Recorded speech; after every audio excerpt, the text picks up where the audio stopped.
尊敬的各位领导、各位嘉宾、女士们、先生们，大家下午好。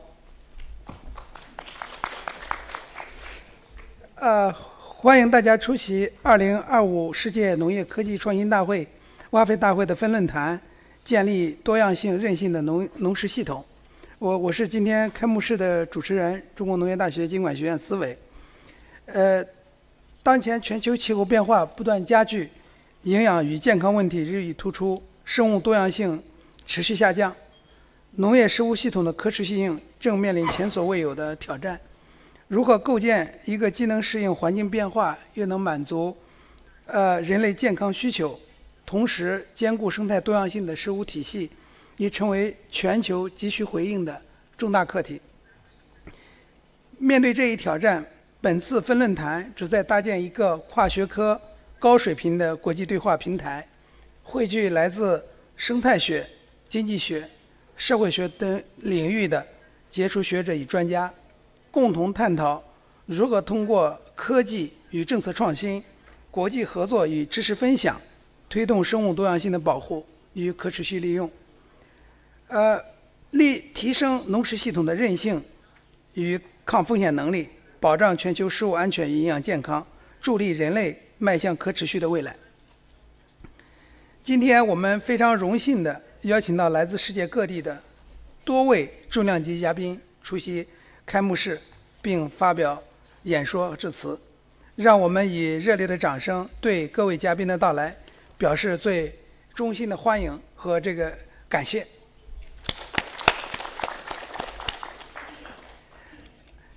首先呢，我们有请中国农业大学全球食物经济与政策研究院的院长，也是我们国际农业促进组织 CGIR 的董事樊胜根教授致辞。因为樊老师非常熟悉，我就不做过多的介绍了。有请樊老师。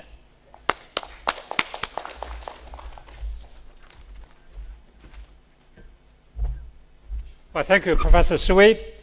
As one of the organizers of 2025 WAFI, I wanted to warmly welcome you. And this is one of the first events, study events.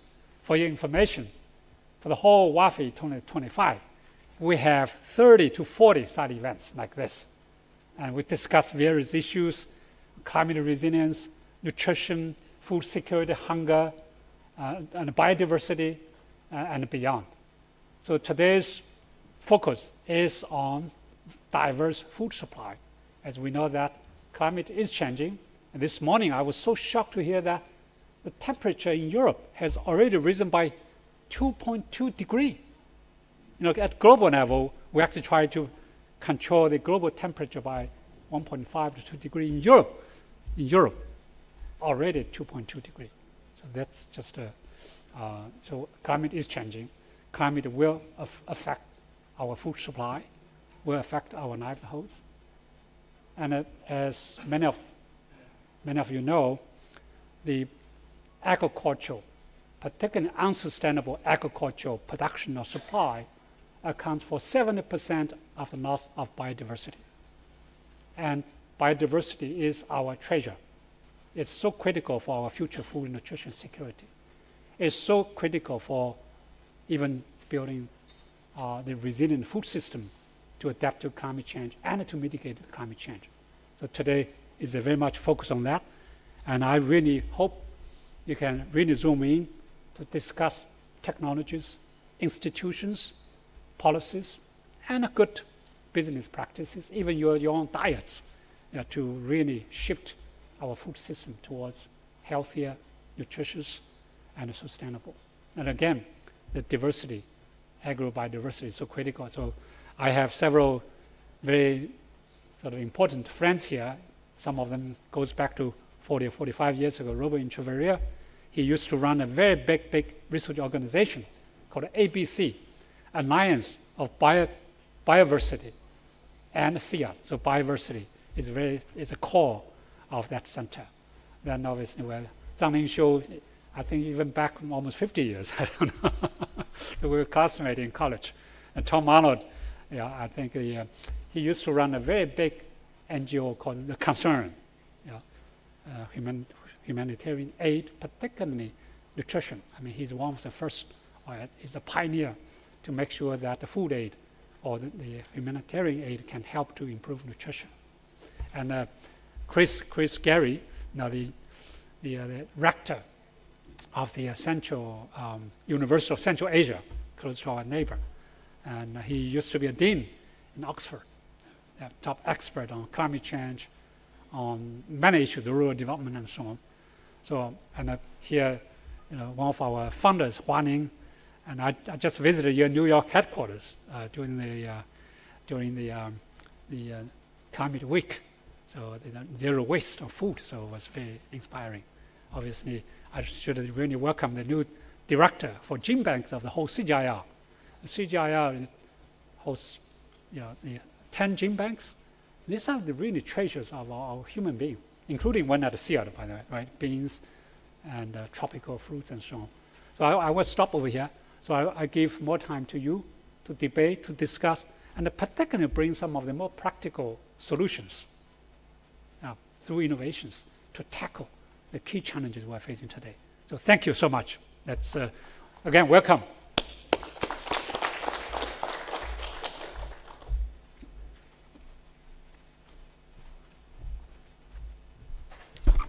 谢谢樊教授的这个致辞啊。第二位嘉宾有请我们中亚大学的校长戈里教授。戈里教授是曾任牛津大学全球与区域研究学院的院长，长期从事欧亚地区公共健康、社会不平等与可持续发展研究。戈里教授高度关注全球食物系统的可持续转型，积极倡导以知识创新和区域协作为基础，推动中亚及更广泛地区的营养健康提升、民生福祉改善与绿色可持续发展。Welcome, Professor Gary. Welcome.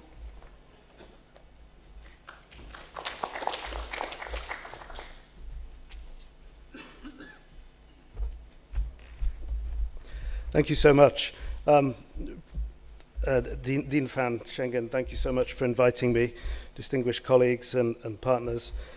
Thank you for the invitation to this timely event. I want to just correct one thing. I'm not an expert on climate change or on food security. My background is in health and nutrition, public health economics. So my interest comes from that angle on a personal level, but on an institutional level, I am the rector of the University of Central Asia, and the main challenge that we address in our work in Central Asia relates very much to food security. So it's a pleasure for me to be here, and I hope to build some partnerships and learn a lot about the work going on elsewhere. So, as I say, I'm here in my capacity as the rector of UCA, the University of Central Asia. It's an international university advancing research, education and development. It's located in 3 countries, Kyrgyzstan, Tajikistan and Kazakhstan, and we have campuses and offices located in all 3 countries within 150 kilometers, in fact, of the respective borders with China. So China is a close partner and an area of great interest to UCA, hence my relationship with Schengen. Apart from that, it's a pleasure to be back in Beijing. I haven't been here since 2019, I think, and it's an honor to be at the China Agricultural University. And I want to just acknowledge the organizers for placing diversity and agri-food resilience at the heart of today's agenda, and then scattered again throughout the agenda for the next 3 days. I just want to make 3 very brief points from the vantage point of mountainous Central Asia, a region which incorporates the Pamir Mountains, the Tian Shan Range, and these define the locations in which my university is located and which borders China. 3 points which place the region of Central Asia squarely within the themes of this session and those that follow in the next few days. Firstly, mountains. Mountains represent the front line of climate change and the headwaters, therefore, of food security, whether it be glacier retreat, shifting snowpack, extreme and more frequent events. They already have rewritten and are rewriting our Central Asian agricultural ways of life. our cropping calendars, pasture dynamics, and the transboundary water flows of the region. In Central Asia, a single disrupted melt season propagates through the water, energy, and food nexus, from irrigation and hydropower to livelihoods and to prices and to household nutrition. In other words, what happens upstream does not remain upstream. Second, you refer in today's title to the importance of diversity. And that's spot on, because diversity is often used as a sort of happy slogan, but it's not. It's much more than that. It's an insurance policy and a mitigation against the uncertainties that climate change brings. Agrobiodiversity, whether through crop types, rangeland mosaics, soil microbiomes, buffers shocks and buys time for communities and smallholders. Mountain food systems depend on many small adaptations, climate-smart varieties, mixed farming, restored soil, smarter storage, access to markets in remote valleys. And diversity is precisely how smallholders manage risk when forecasts and finance arrive late or not at all, and when diversity itself becomes more challenging to achieve as climate change alters the very parameters of our understanding of our mountain environments. And finally, resilience. Resilience is where science meets delivery. Above all else, we need tools and knowledge that can be used, that is practical, that a field officer, a farmer, a district agronomist, or a cooperative can make use of. Seasonal water forecasts linked to planting advice, low-cost sensors for slope stability and soil moisture, mudslide and glacial lake outburst forecasting, decision dashboards that can translate satellite signals into impactful procurement decisions. And it's in all these areas where I see shared cause between China, Central Asia, and elsewhere. Our geographies, of course, differ, but our challenges are in lockstep. Mountain hydrology, fragile infrastructures, complex value chains, and the imperative of linking big science, smart science, to small farms. I hope through this session and others over the next few days to learn how you are fronting up to these challenges in your work and in your regions. But most of all, I hope that I can seek partnership that can see sharing of best practice interventions, whether with respect to training programs for graduate students or early career officials, or in joint research on soil health restoration or crop type resilience. Because with greater alignment of research, education, and policy pilots, resilience can become visible in agricultural yields, in fewer post-harvest losses, in safer slopes, and in improved nutrition and well-being. So I really do mean it. It's a pleasure and an honor to be here. Thank you for the opportunity to be here and to learn from the discussions that will take place this afternoon and over the next few days. Thank you very much.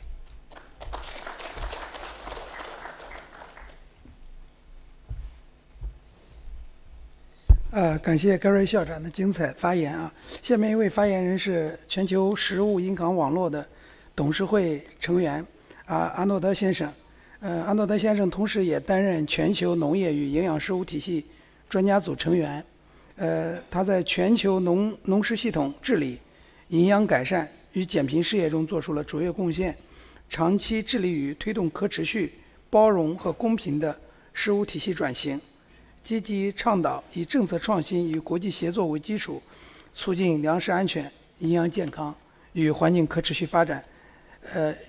有请安诺德先生 ，Welcome。Well, it's a real pleasure to be here, and I'm looking forward to the next few days. I want to touch on three small points. Firstly, I think we should acknowledge the progress that's been made in policy about agri-food systems over the last 5 to 10 years. I want to talk about the pressures to make agri-food systems more diverse and resilient, particularly COVID and climate change. And I mainly want to talk about how to do this and how to do it at national level, because every country is going to have to find its own pathway. The progress. 10 years ago, we were only beginning a conversation about food systems. Up to then, we were talking about agricultural policy, increasing productivity, etc., etc., but in a very more narrow way. When we started to talk about food systems, we began to talk about the connections between agriculture and climate, agriculture and health and other ways. And that is a big conceptual and important change. I think the Secretary General of the UN deserves a lot of credit for identifying the fact that achievement of sustainable food systems was central to achieving the Sustainable Development Goals. And that was the basis on which he called the first Food Systems Summit, 2021. And since then, we've had 2 more stock takes of those Food Systems Summit. At the Food Systems Summit, 148 countries signed up to what they call national pathways for food system transformation. And each country would have to find its own way of doing things, taking account of its own circumstances. But at the same time, there must be common pathways there. We can learn from each other in how this, and this is what I want to talk about. There's no doubt that COVID and the ongoing climate change has begun to focus minds on the need for diverse and resilient food systems. COVID brought together the issue of supply chain and the need to invest more in local supply chains. We also began to talk more about the issue of crop and dietary diversity. And at one stage, there was a very useful US initiative called the Vision for Adapted Crops and Soils, led by Carrie Fowler, the US Food Systems Envoy. Whether that's going to continue under the Trump presidency, I don't know. But the basic idea that we need to reduce our dependence on a very small number of staple crops is very important.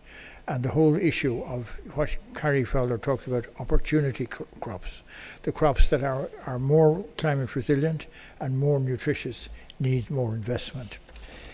But how to get this done at national level is a critical issue. And I want to just cite an example from my own country, Ireland. I was chair of a stakeholder group to draw up a national strategy for Agrifood up to 2030.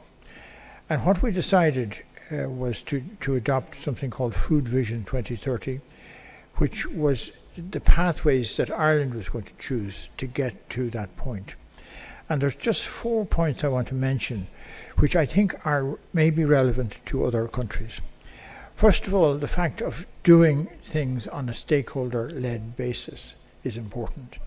If you want to achieve change, it's valuable that people are involved in deciding what the change should be and then being involved in implementing that change. For Food Vision 2030, we adopted a food systems approach which formally connected the different dimensions of agriculture, environment, health, and a number of other dimensions. And we ended up with a decision that Ireland should be a leader in sustainable food systems by 2030, and had 4 headline policy measures to try to achieve this. Increased focus on the agri-environment in terms of water quality, emissions and biodiversity. Increased focus on producer well-being. Simple recognition that sustainability has 3 dimensions: economic, environmental and social, and these have to interact with each other. That the food sector, apart from increasing food safety, food value added, has an important connection with health, and that was formally written into policy. And then the whole issue of agrotechnology, the recognition that we're on the cusp of a completely new generation of possibilities in the whole food sector. And then the final thing is that a strategy, unless it's monitored and in its implementation, is of not much use. So what we built into our implementation arrangements was that all of the commitments that were to be made were to be monitored on a quarterly basis by a committee led by the Minister for Agriculture. and that an annual report of the progress made or not made is produced. So these simple principles of involvement of the relevant stakeholders, of making sure we're looking at it in a holistic way, a food systems approach, and then certainly have clear implementation arrangements, I think are lessons which are relevant to many other countries. Thank you very much.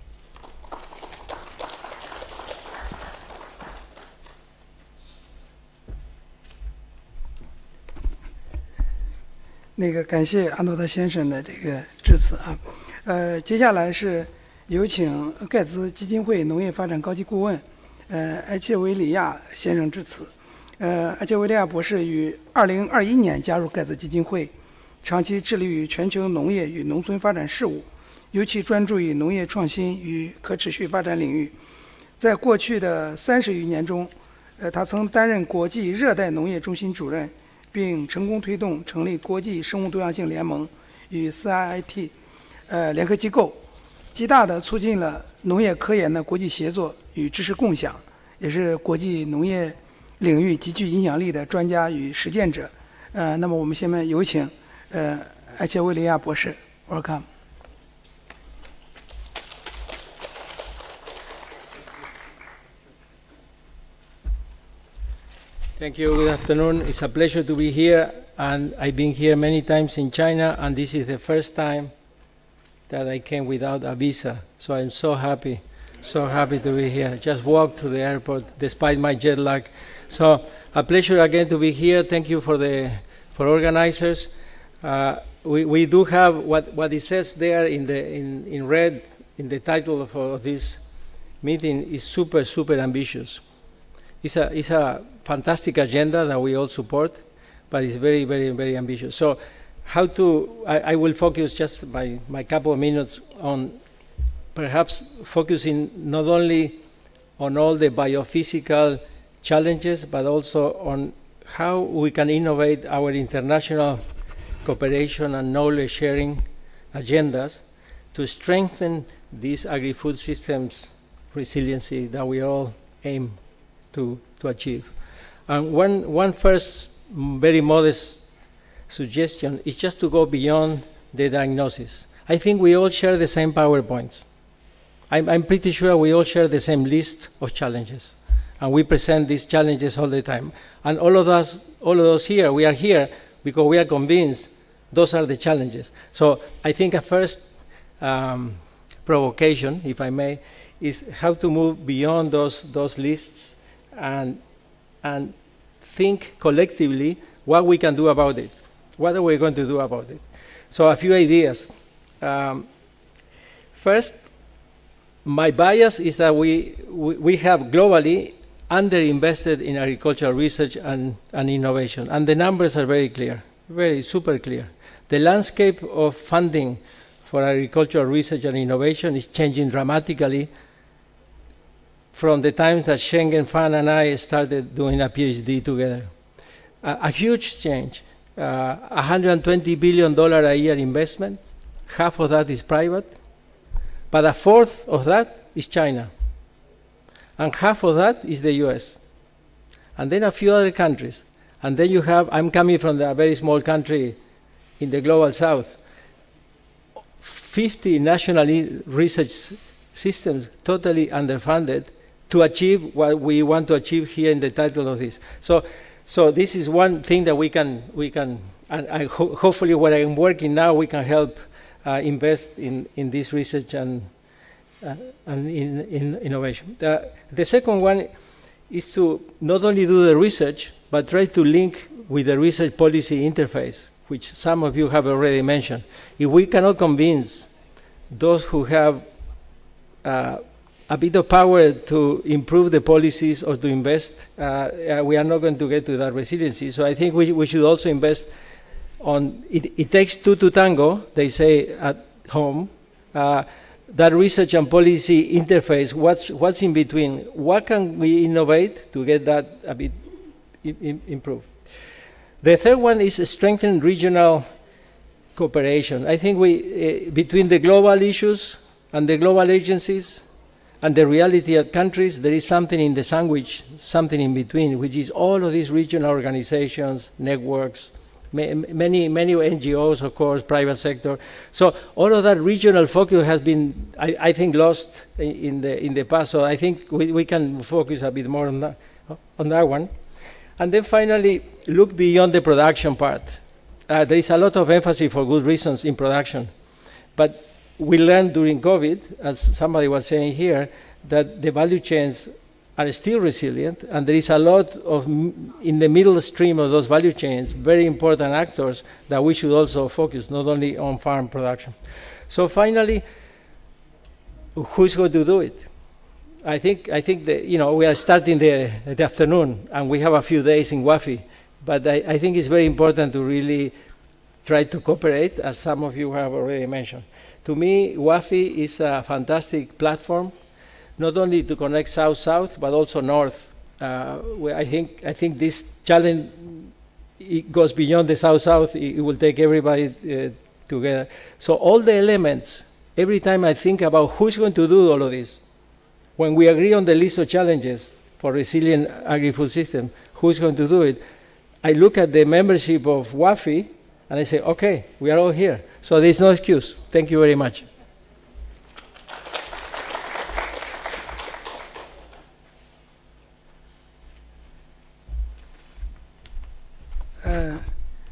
我们4位发言嘉宾，这个致辞嘉宾到这里，这个致辞就圆满结束了。让我们再次以热烈的掌声感谢这个4位嘉宾的致辞。接下来我们这个是大会的主旨报告环节，主旨报告环节由我们学院的夏方教授来主持，欢迎夏方教授主持。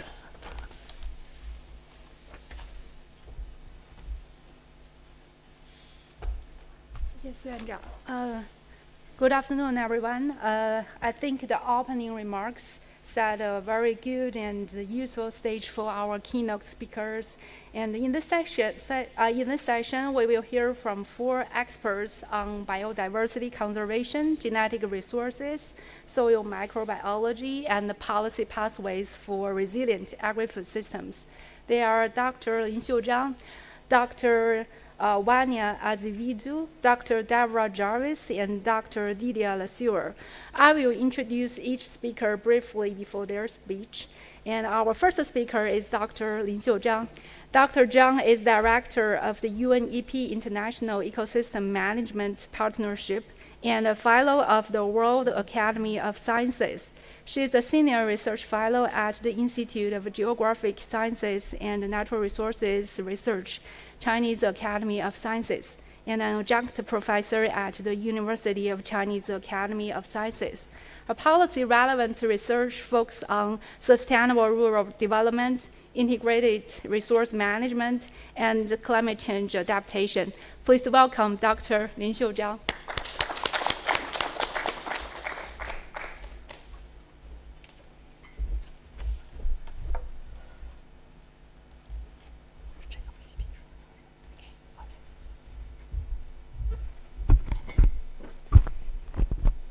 That's too high for me, you know. A very good afternoon to you all. So I'm so happy as one of the co-organizers to see this many familiar faces and new faces here. So I'm not sure after our opening address, I should say some of the topic.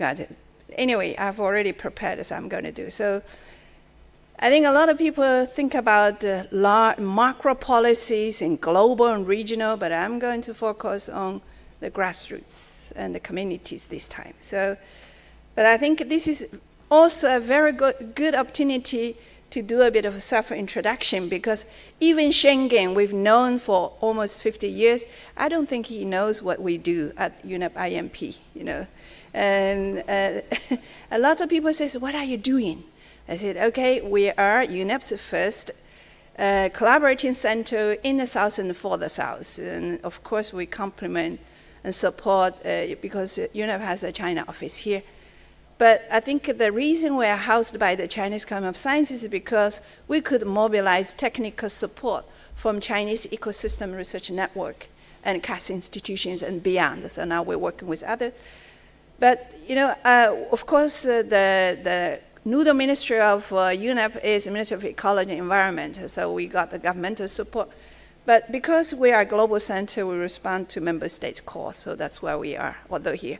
So what we're working since year 2015 or 16, we figured out, climate, ecosystem, livelihood, those are intertwined, with the global challenges there. So we set this as our 10-year strategy. So our goal would be improve the livelihood through ecosystem restoration and conservation for better ecosystem services in a changing climate. So we have several focus areas, but those are evolving. But the key is that we promote South-South and triangular cooperation and use integrated or multidisciplinary research as a tool. So that's what we do.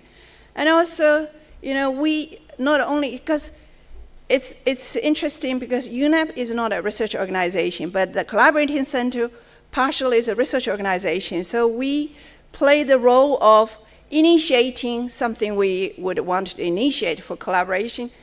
We being more playing a catalytic role, bridging all various understandings and, bridging supply and demand even.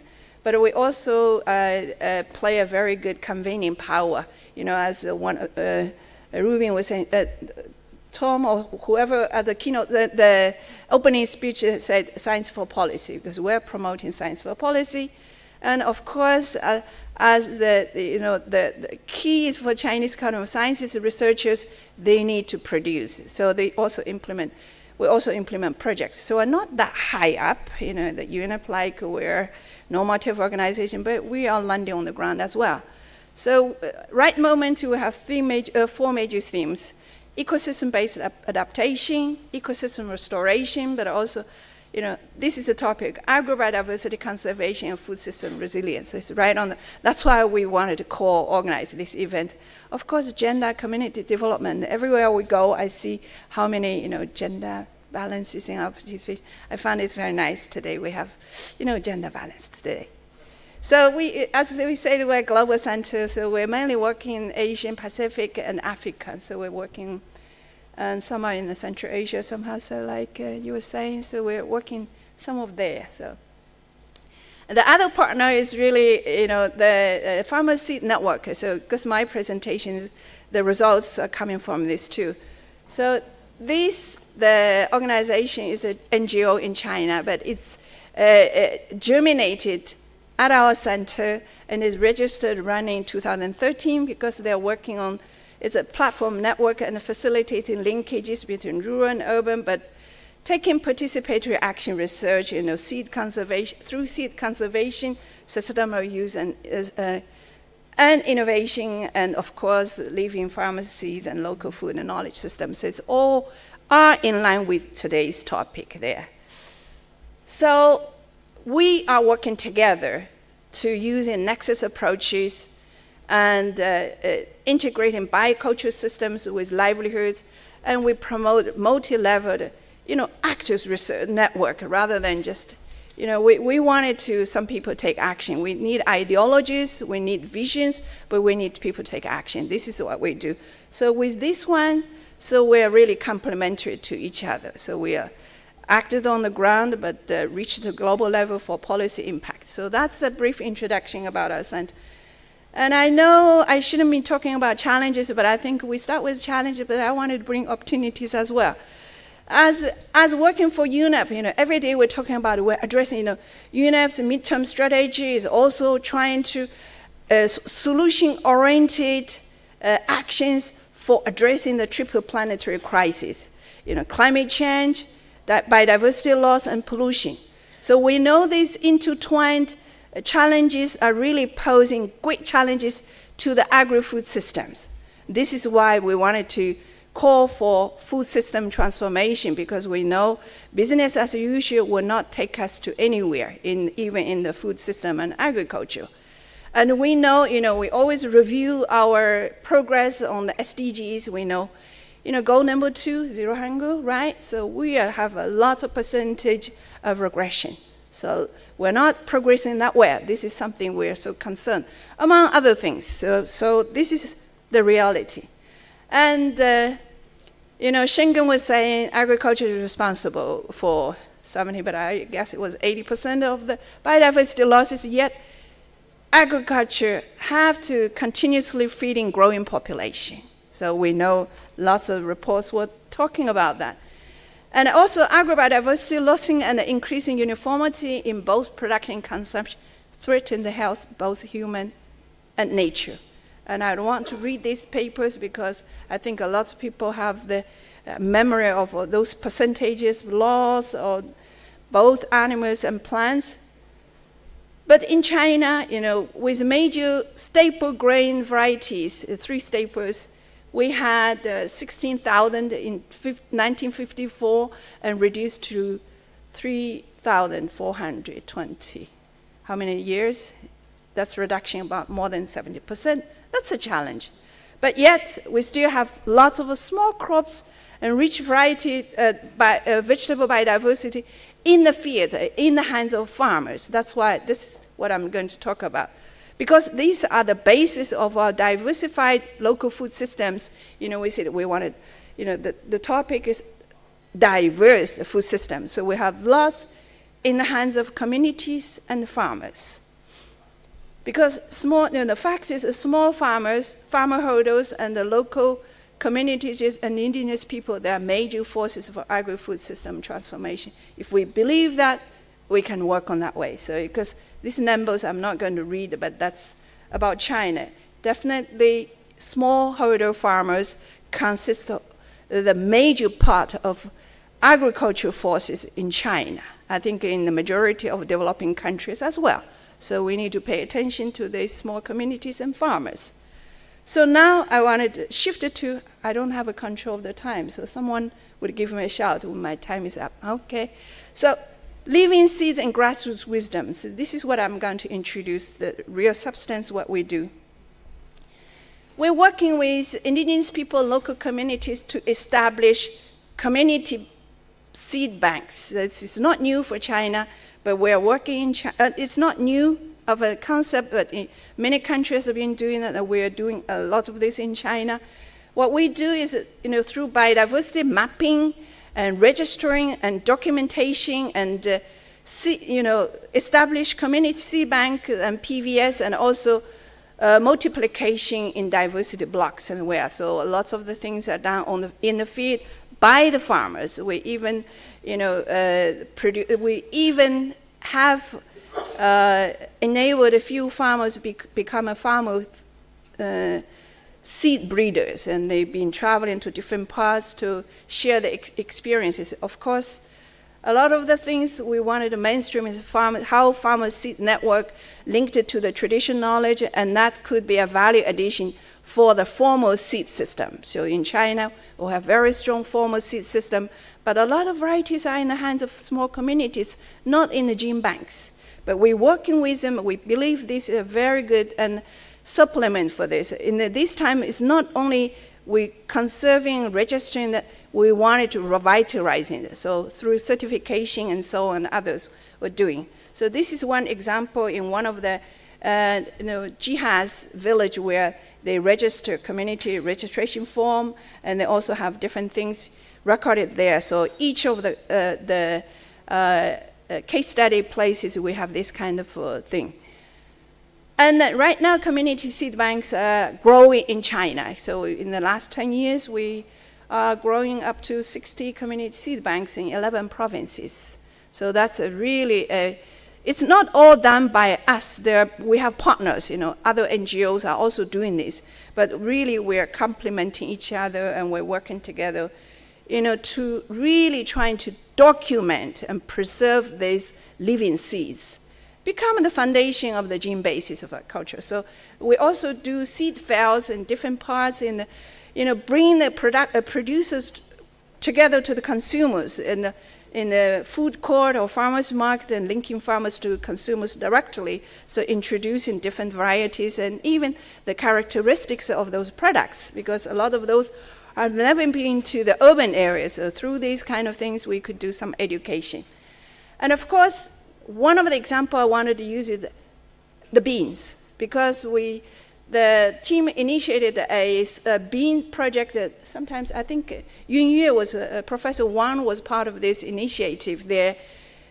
We initiated focusing on the sustainable use of beans, and because its varieties are so huge, it both has human, health of human and nature, because I know beans, they fix the fertilizer, the nitrogen in the soil. So that's both have contributions to that. And then why bean? Because it's really both good for people and for the nature, for the soil. And also soybean, because one of the things that soybeans originate from China, it has very rich genetic resources and wide relatives, and very local and very specific. It has 17,000 copies of all kind of beans.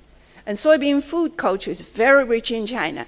You know, some people eat a lot of soybean products, but whenever they go to different places, they couldn't recognize that was made of soybeans. So the food diversity is so huge in this. That's why we choose this one. So, and the team also used the field experiments for local adaptation and even consumer performance check and check the diversity. So they did it in the team. That was Yichin Song, my partner from Pharmacy Network. And we did it in the 5 provinces in the last 2 years.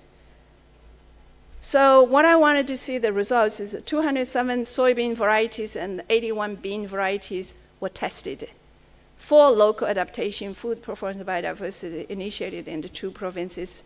The results, land races local specific characteristic and biodiversity are richer than improved varieties, of course, because they have a lot of specific characteristics. I'm not going to elaborate further, but you could have this PPT later if you want. But the interesting thing is that we did a lab test and trying to test, compare the protein, fat, microelements, and so on. 3 varieties, the conventional ones, and also the new varieties, but also this is our tradition, the green ones as our local varieties. You see all the performance the highest, both protein and fat is not, so fat is okay, but fiber and all the things. So it has more, the results are more remote localities and more diverse and richer in nutrition. That's the results. And land races have a higher protein, microelements, and isoflora. So that's something. There are all kind of, we have lots of pictures of different kind of food with tofu and beans. This from bean, that's different kind of beans, products. So I wouldn't be able to tell which is which, but there's something. So I'm going to finish up with a couple of slides is trying to think loud. But we are having global challenges. Whatever we are raising today is a global challenge. But we believe, as we're saying, we have local solutions there. Of course, we need to, call for collaboration. We work together through South-South triangular cooperation, but we needed to cross-sector and cross-disciplinary collaboration, multi-stakeholder and multi-level collaboration, which is not easy. Of course, emphasize on nexus and integrated approaches. When I introduce myself, I often say I was trained as agriculture economist, but now I don't know what my specialty is, because I work with different disciplinary people. I learn from them, brainstorm together with them. So I worked on nutrition, worked on health, soil, both human health and baby health and soil health. So those are the things I learned from those experts. But those cross-disciplinary and integrated approaches are so vital for address the issues we're talking about. So the case I demonstrated really tells us that local solutions can work. I think we do have a hope. Why seed works? Because it's, living by culture and biodiversity, but also with indigenous and cultural and wisdoms and value, which are closely linked to the nature. But at the same time, some ethnic communities like Nashi people they always treat human and nature as brothers. So that's as principle for them to deal with nature when they're working on their life. Of course, the beliefs, the values of food and living culture are rooted in their communities, and they provide foundations for the diversity and biodiversity, diverse culture and biodiversity in species or even in human. You know, we are different kind of people there, so that's the foundation.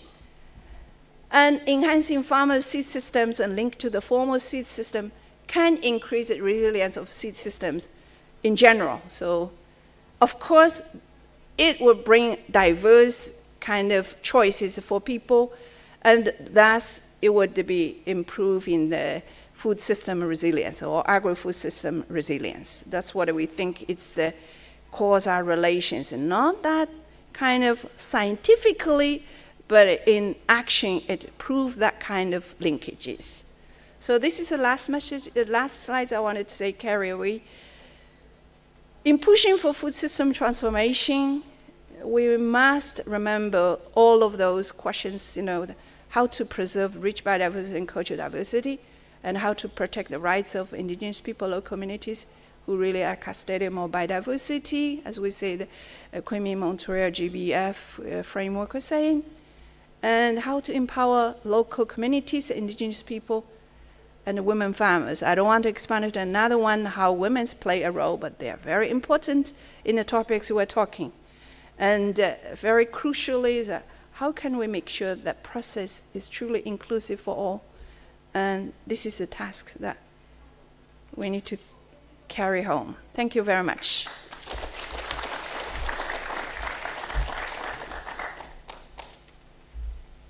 Thank you, Dr. Zhang. Our next speaker is Dr. Vanya Azevedo.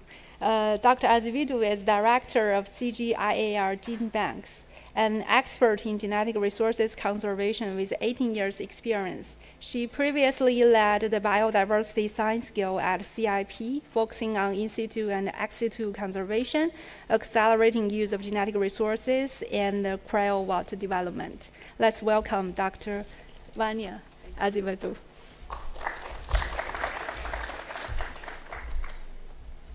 Thank you very much. It's an honor to be here today speaking a little bit about what we are doing in our gene bank.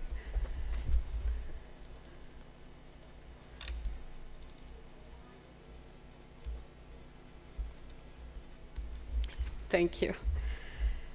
So what we are doing in our community of gene banks at the CGIAR. So I'm going to describe a little bit the importance of conservation and the focus that the CGIAR has. And I'm bringing some few examples of impact of the materials conserved in the gene banks, the different gene banks that we have.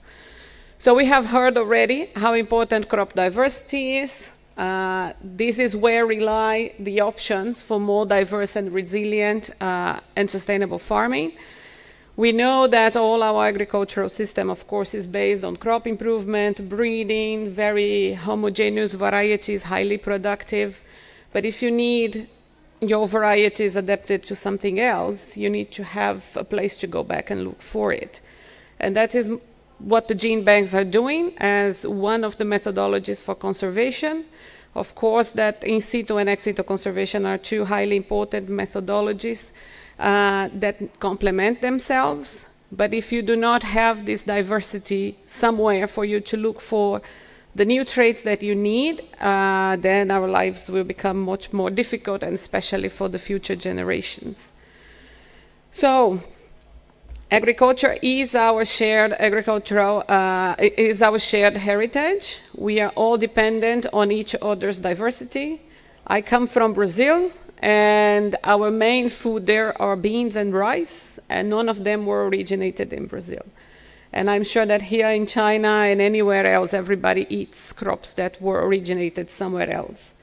And we know also that for thousands of years, the farmers have been domesticating and selecting these crops as a kind of a traditional crop improvement that they have been doing. And everything that we eat today was domesticated and selected by them over the thousands and thousands of years. And these varieties are what we are looking for to continue preserving in our gene banks, assuring that the traditional farmers can also have them back in the case they want them. That is how we build trust between our gene banks and the communities, from where we are still gathering new sources of diversity. And these diversity is what gives us the options to continue moving forward. So the farmers that can have access to this diversity to continue improving their production, their livelihoods, but also maintaining their traditions, their cultural, their rituals. And also, of course, the scientists, which most of us here are, I believe, who are interested in improving agriculture, in developing more resilient and more sustainable and adapted varieties that can help us continue feeding the population that continues growing. So when we talk about diversity, diversity appears in many different ways. Of course, we talk about the diversity within the species. If you go to a gene bank, I was in charge of the potato gene bank until last month at SIP in Lima, Peru. And nobody that visits that gene bank leaves the gene bank with the same image that they had of a potato before entering that gene bank. So the diversity that these collections host is huge within the crops that we are used to eat. And that is what allows us to continue developing varieties of these same crops, adapted to different environments, answering to the challenges of climate change, to emerging diseases, highly nutritious. We moved clearly from the Green Revolution when we were all highly interested in high production because we had to feed a lot of people, but now our concerns are many others. We want crops that are naturally adapted to, resistant to diseases, that are highly nutritious and not just highly productive. And then here comes other types of crops, the opportunity crops or underutilized crops or neglected crops. Different people use different terminologies, but these are highly interesting crops that are very important in different regions. Wherever you go, you will find these crops. And in most of the times, they do have highly important traits. You go to the Andean region in South America, you have these roots and tubers that are highly rich in minerals, highly adapted to very extreme environments. In Africa, they also have their own roots and tubers. And these underutilized crops, they have a huge potential that we are still not yet using as we should. And then, of course, as part of this entire group, we have the crop wild relatives that are usually the main source of resistance to diseases or to adaptation to the most extreme environments because they are naturally evolving, they are there in nature, they are adapting, natural selection is putting pressure on them, and usually it's where we will find this type of resistance to the crops that we are used to eat. And then we have here similar statistics. I just saw the same figures from the previous colleague. So we have lost already in 100 years about 70% of the diversity of our crops. And we are focused in 9 main crops. That's what feed humanity nowadays. And we came from at least the 3,000 to 5,000 different crops that we used to eat many, many, many years ago. So we need an action here, right? Because that's definitely not sustainable and not ideal. And also, the data shows that around 20% of the wild species are threatened. So there is a lot to rescue. Although in situ is, of course, highly important because, as I already said, these materials are adapting to the new environment, are being selected by farmers, or are in nature adapting to the new challenges. Environmental challenges, many of them are being lost, and that's an important role that the gene banks play. So in the CGIAR, we have a few gene banks. We have 10 gene banks, 11 with eCRAF, that is not officially part of the current structure of the CGIAR portfolio. And we have this mandate, this global mandate, to make these materials available to users globally. Can be either farmers, scientists. The whole objective is that the materials preserved by the CGIAR fell under the Plant International Treaty and must be available to users for research, education, breeding for food and agriculture. That is our gene bank in CIAT in Colombia. So I already mentioned this a few times, so I'll go fast here. In situ conservation, highly important. Farmers preserving their local varieties in their farms, doing their traditional selection. Ex situ is what we do in gene banks. We conserve botanical seeds for orthodox crops. We conserve clonal crops or recalcitrant seed crops as in vitro, in fields, or through cryopreservation.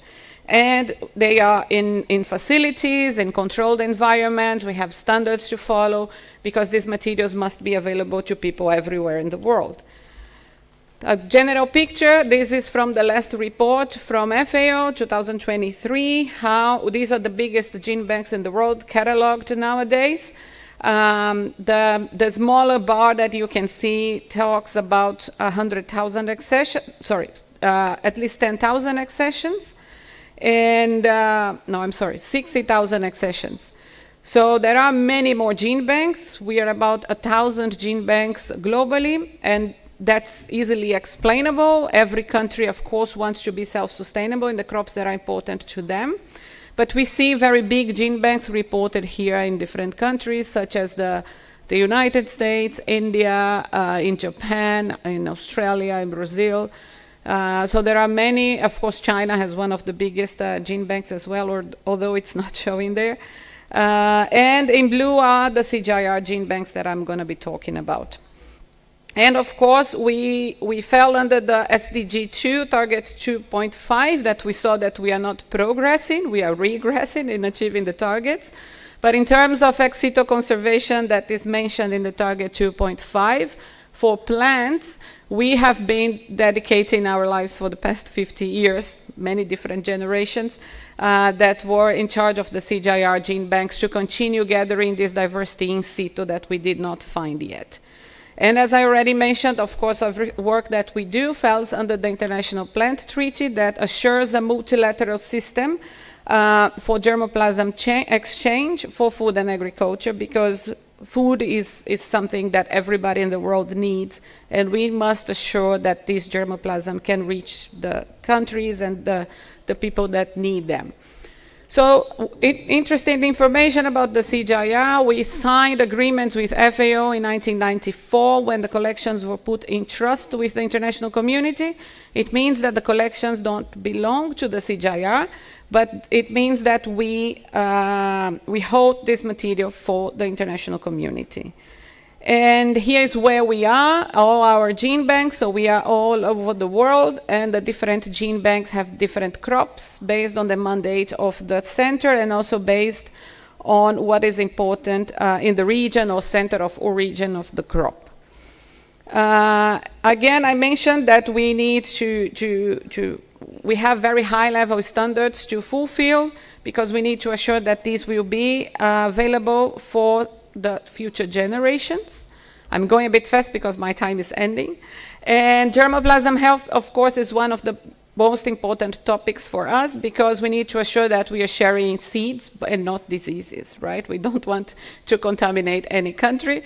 So we have a strong research in germplasm health to assure that the materials are being shared free of diseases. So we can see that just in 2024 alone, our GHUs processed almost 370,000 samples, showing a very huge movement of germplasm globally. These are our users. We can see that Asia in general is the region to where we distribute most of our materials. And most of our requesters are from research institutions and universities and national gene banks together.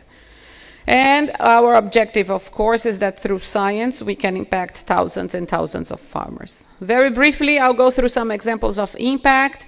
This was a study we conducted in ICRISAT, and we found very interesting, and that started from a university in Georgia, that many of the commercial varieties of groundnut globally, they were resistant to late leaf spot and rust. But that resistance was never found in the cultivated groundnut. So through deep research, a lot of genotyping, we could trace back that gene to a wild relative that was collected in Bolivia many, many years ago. And that species is the only one that we could find a natural resistance to these important diseases. And these entered a pre-breeding program in the University, Texas A&M in the United States, and they shared with the ICRISAT gene bank. And the ICRISAT gene bank shared these lines with users globally, and that is why we can see all these countries that have a certain color. We have at least 1 to 50 varieties released that have that same gene. So that is one huge impact. At ILRI, where we conserve forages, for the past few years, more than 20 varieties that were released in Ethiopia had as parental lines materials conserved in the gene bank. So this has been helping change animal feed in Ethiopia, thanks to the diversity that is conserved in that gene bank in ILRI. In ICARDA, they were very successful in finding genes resistant to powdery mildew disease, and they found these new alleles from material that are conserved in the gene banks. It's important to highlight that the gene banks don't have just land races, but also breeding lines that are maintained there. And it resulted in the release of a very important variety of wheat resistant to diseases. Also, a variety called Jabal that is highly tolerant to heat was also originated from diversity found in the ICARDA gene bank. At SIP, we mapped one of the varieties that was released in Uganda called Victoria, and we found that 72% of the genome of that variety came from a potato conserved in SIP gene bank. And the productivity, the gross benefit of Victoria in Uganda that was estimated since the time that that variety was released and started being produced in Uganda, just in one country is more than what we need to preserve every single CGIR gene bank for hundreds of years, I could say. And recently there is an emerging disease in the Americas called the zebra chip and purple top. It's an insect that is the vector of that disease. It is decimating the production of potato. It destroyed the production of potato in Ecuador, and we have been monitoring this disease going down. It has reached the north of Peru, and we started characterizing some varieties in the gene bank to resistance, and we found 6 varieties already that shows different levels of resistance to that disease and can immediately be used by scientists.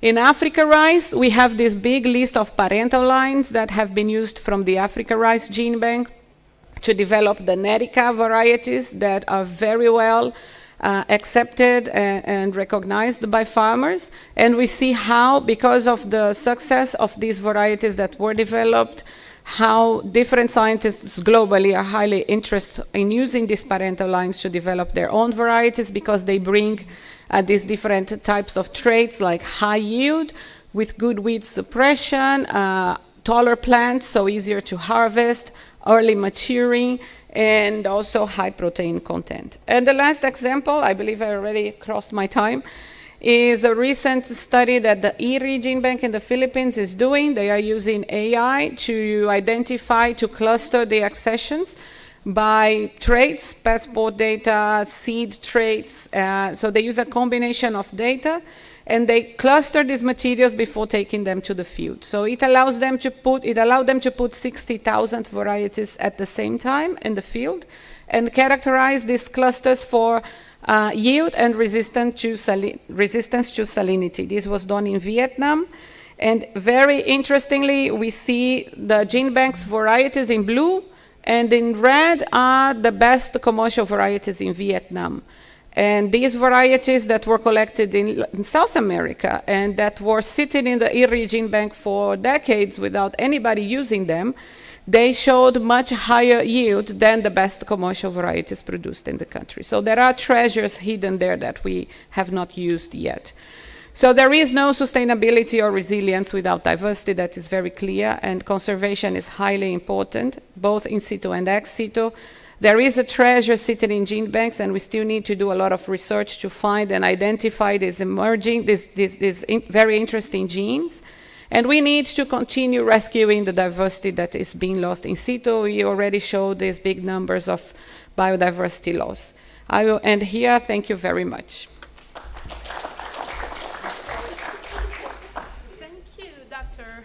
Agrifood. So I'm pleased to introduce our third speaker, Dr. Dara Jarvis. Dr. Jarvis is a very senior scientist who has spent nearly 30 years working on agricultural biodiversity and ecosystem services. She has led multiple large-scale global projects and founded the Rockefeller Foundation and Diversity Assessment Tool for Agrobiodiversity and Resilience. Let's welcome Dr. Dara Jarvis.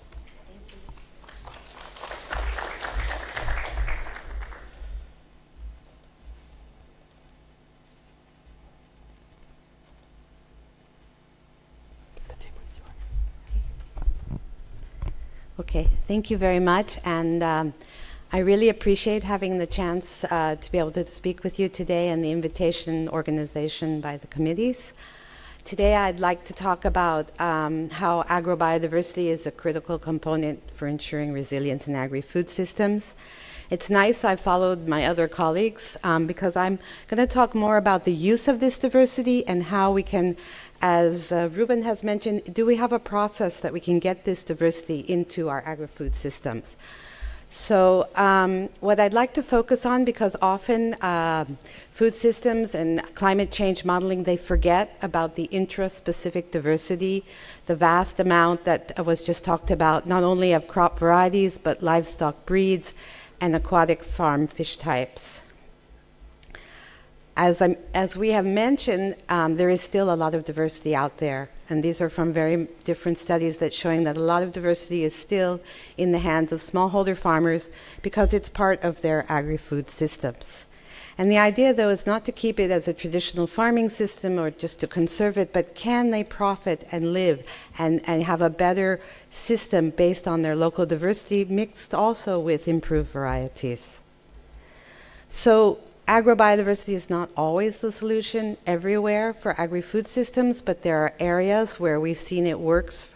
The work I'm talking about is not just me, but it's the work of over 60 different institutes around the world, with since 2000 in China, but in Asia, Africa, Central Asia, and Latin America. So just a few examples. Where is it that intraspecific diversity is key to enhance resilient agri-food systems, particularly in extreme environments, where we've shown that there are a lot of locally adapted varieties that need less water, poor soils where they can outdo or some of the more bred varieties. So this is looking at adaptive traits that some of this diversity has. The second area is what I like to talk about as diversity per se, being able to manage risk. We don't know if it's going to rain early or late this year. We don't know in Central Asia if the frosts are coming early or late for our apple trees. So is there enough diversity to manage risk, particularly under climate change and adaptation, also under changing markets? There is also a request for diversity in our food systems. There's becoming more and more demand to having different varieties of crops or different types of animal breeds and milk products. And a key issue I know in China also is food safety. People are interested in food that isn't full of lots of chemicals and fertilizers, and some of these local varieties are grown in what we're looking at in the future with the organic agriculture, which we might even say we have the low input agriculture ongoing already, which in these countries. And finally, a third area where this type of diversity is very important, it's something that's in the hands of the farmers still. It's something that they still have the rights and controls over, and it's something that helps particularly in terms of gender and different use of these varieties and labor. So, it changed by itself. So what I'd like to do is talk about the counterfactual. What if we didn't have this diversity? What would happen if there was low diversity? I would think we would have more occurrences and outcome of epidemics of pests and diseases. Everybody remembers Ireland, the potato blight, one variety, disease, everything lost. So without this diversity, we risk, particularly under climate change, more pest and disease incidents. And another area, of course, is the overuse of pesticide, antibiotics, nutrients, and fertilizer in breeds and crops. So if we didn't have this diversity, we're replacing it with all these types of chemical inputs. There are also examples, and I'm going to talk about this more tomorrow when I'm talking about ecosystem services, but extreme weather events and having enough diversity on the land to keep things there. But now I want to get, because I thank you, Ruben, for saying we need a process. So now I wanted to get is how can we determine and know if we have enough diversity to meet our agri-food needs, and what do we do about it? So over the years, with these 60 different institutes and over the last 20 years, we developed a diagnostic framework of first identifying does the diversity exist in the production system? Because if it's not there, we have nothing to work with. If it exists, are the seeds and breeds available? Is there a constraint to access to this diversity? If the diversity is there, if there are the seeds and the breeds, does it perform? Maybe there's a lot of diversity in the type of crop varieties, but it's not resistant to that pest and disease, or it's not performing. This is where we can bring in these different type of breeding, better agricultural management.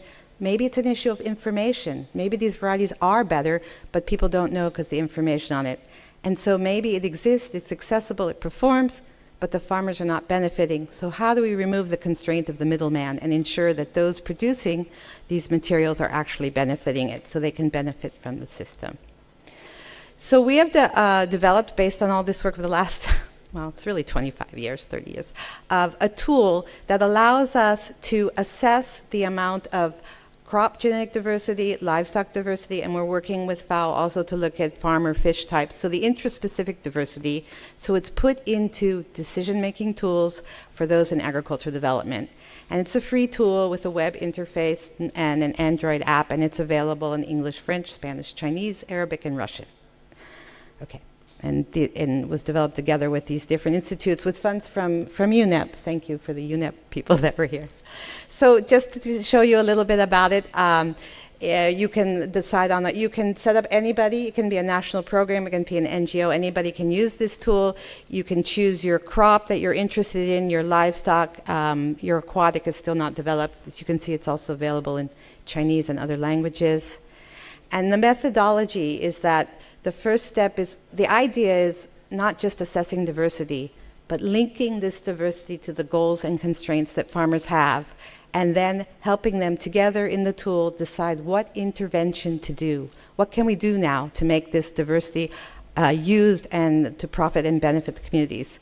So it's first working with the farmers for goals, a diversity assessment, identifying constraints, using the tree we had. Is there enough diversity? Can they access it? Does it perform? Do they benefit?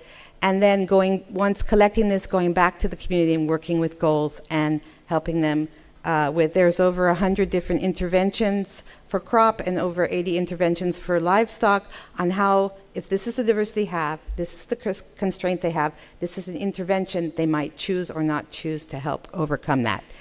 And it's nothing new. I know a lot of you have been working in farming communities around the world, but what we've been able to do is digitize it. So you're working with your participatory methods with farmers, but someone else is there with your tablet, the information is there put together, and you can quickly work with the farmer to make decisions. So just a few slides about the first issue is, remember, we want to make sure that the diversity exists. So we have an assessment of the varieties and crops for their functional traits. So the second was ensuring that there is access. Do they have a constraint in access to not just materials, but to diverse quality planting material and animal breeds? And we've been doing a lot of work with seed systems. Of course, we have the standard seed systems, and there are community seed banks and community forests and livestock breeding centers. But how do we make a network? And what we're looking at national or even a regional, provincial level of farmers can have redundancy, and they can have seeds from community seed banks, from national gene banks, from seed breeders, from seed suppliers. So making that link. And like I said, the diversity would need to perform, and it could be an issue of lack of information, or we need better management, some of these mixtures, or better improvement, or someone was talking about mechanization. Maybe the issue is that the material is great, it's just labor intensive to grind. So working with mechanical engineering institutes to have equipment that help farmers make better use of this diversity. And finally, like I'm saying, is that does the community benefit? And there's been a lot of work on market chain and market, but can we market diversity? Instead of marketing a single variety or a single crop, are there ways of celebrating diversity, of marketing 15 mangoes together in Malaysia? Or how are we going to help to get the gender and social equity into it? And of course, our policy and different ways of getting rid of the, well, outside of the formal certification system, all there are alternatives that can support this diversity. So this is just an example how the DATAR tool was, okay, I've got 3 minutes, perfect. This is just an example on how the DATAR tool was used in Uganda. And so the surveys were done on the tablet, everything offline. You immediately go back and it can all be compiled, and you can see the amount of diversity, the constraints the farmers have, and it's linked to other surveys, market surveys, policy surveys. Okay. And finally, what this does is it links the farmers to, this is probably too small. Well, no, it's not that small. But anyway, it links it to interventions. So here, the constraint was lack of diversity of seed suppliers, and it selects from all the 100 different interventions that have been documented, a few that the farmers might choose from. So it's a whole set of not just assessment, but linking to what you can do. And it has also a monitoring and evaluation tool, so you can monitor the number, as donors love, right? The number of direct benefits, indirect beneficiaries, and hectares. And this is just to show you where the project has been kind of piloted around the world. So finally, I was asked by the organizers to say where I saw opportunities for future collaboration.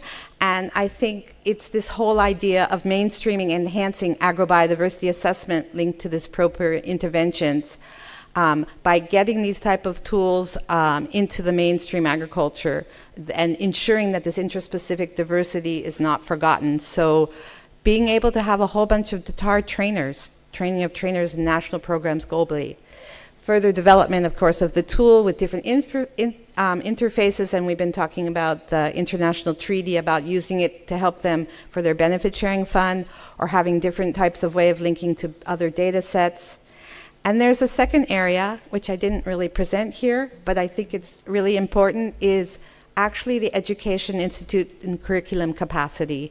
Not just universities of getting normal agronomy courses to also introduce diversity to the courses, but also having high school youth clubs. We've been doing a lot of this in Central Asia, and we're going to start a project in Armenia where high schools are having their own little school gardens, and they're learning how to grow horticultural crops.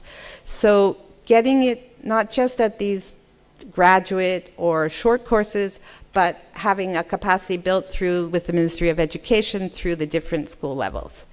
And I know I went over my time, but I wanted to tell you everything. So thank you very much. These are my team here. Thank you. Thank you, Dr. Jarvis. So our last speaker will join us online. He is Dr. Didier Lesueur. He is a soil microbiologist at the Asia Hub of the Alliance of Biodiversity International and the CIAT in Vietnam. His research emphasizes biological nitrogen fixation and beneficiary microorganisms for agroecological systems, with extensive field experience across Africa and Southeast Asia. So let's watch Dr. Lesueur's video together. 这个是。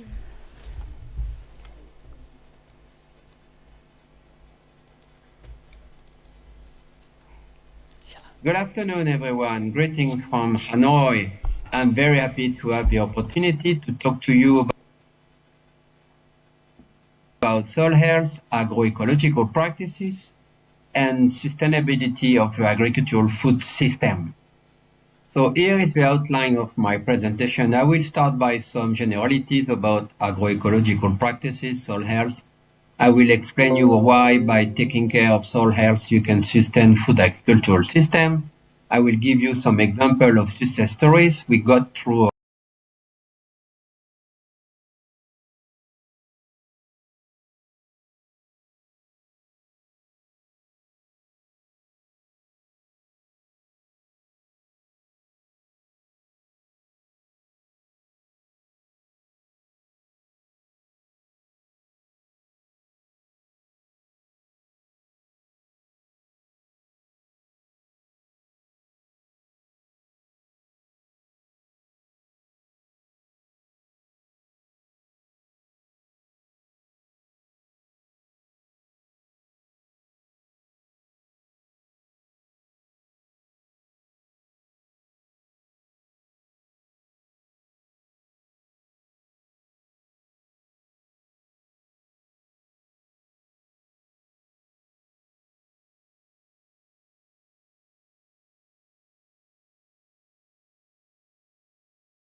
So thank you to our four speakers for their insights, and we will now proceed to the report release session. Please welcome Dr. Yuquan Chen for the report release.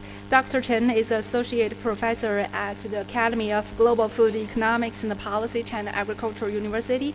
He coordinated the report and contributed a chapter. Please see.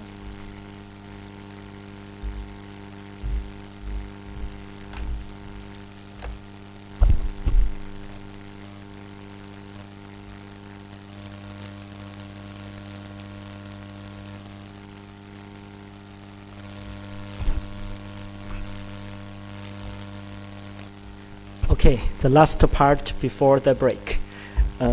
Good afternoon, everyone. I'm Yuquan Chen. I come from AgFab, China Agricultural University.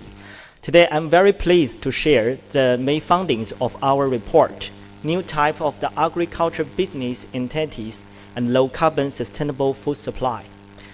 Before we start, I really want to appreciate the strongly support from the NRDC, which give us great guidance and support valuable suggestions.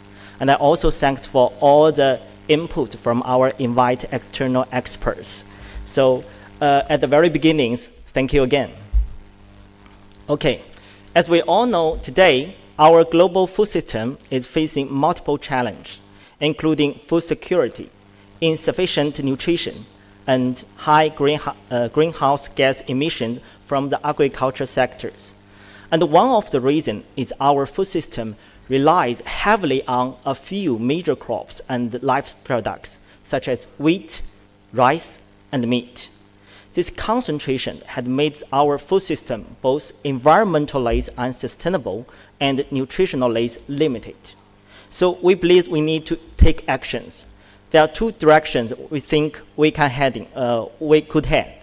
The first is diversifying our food source. That means by promoting the forest food, grassland food, and other underutilized food resource, which can bring more nutritious and diverse options for our customers.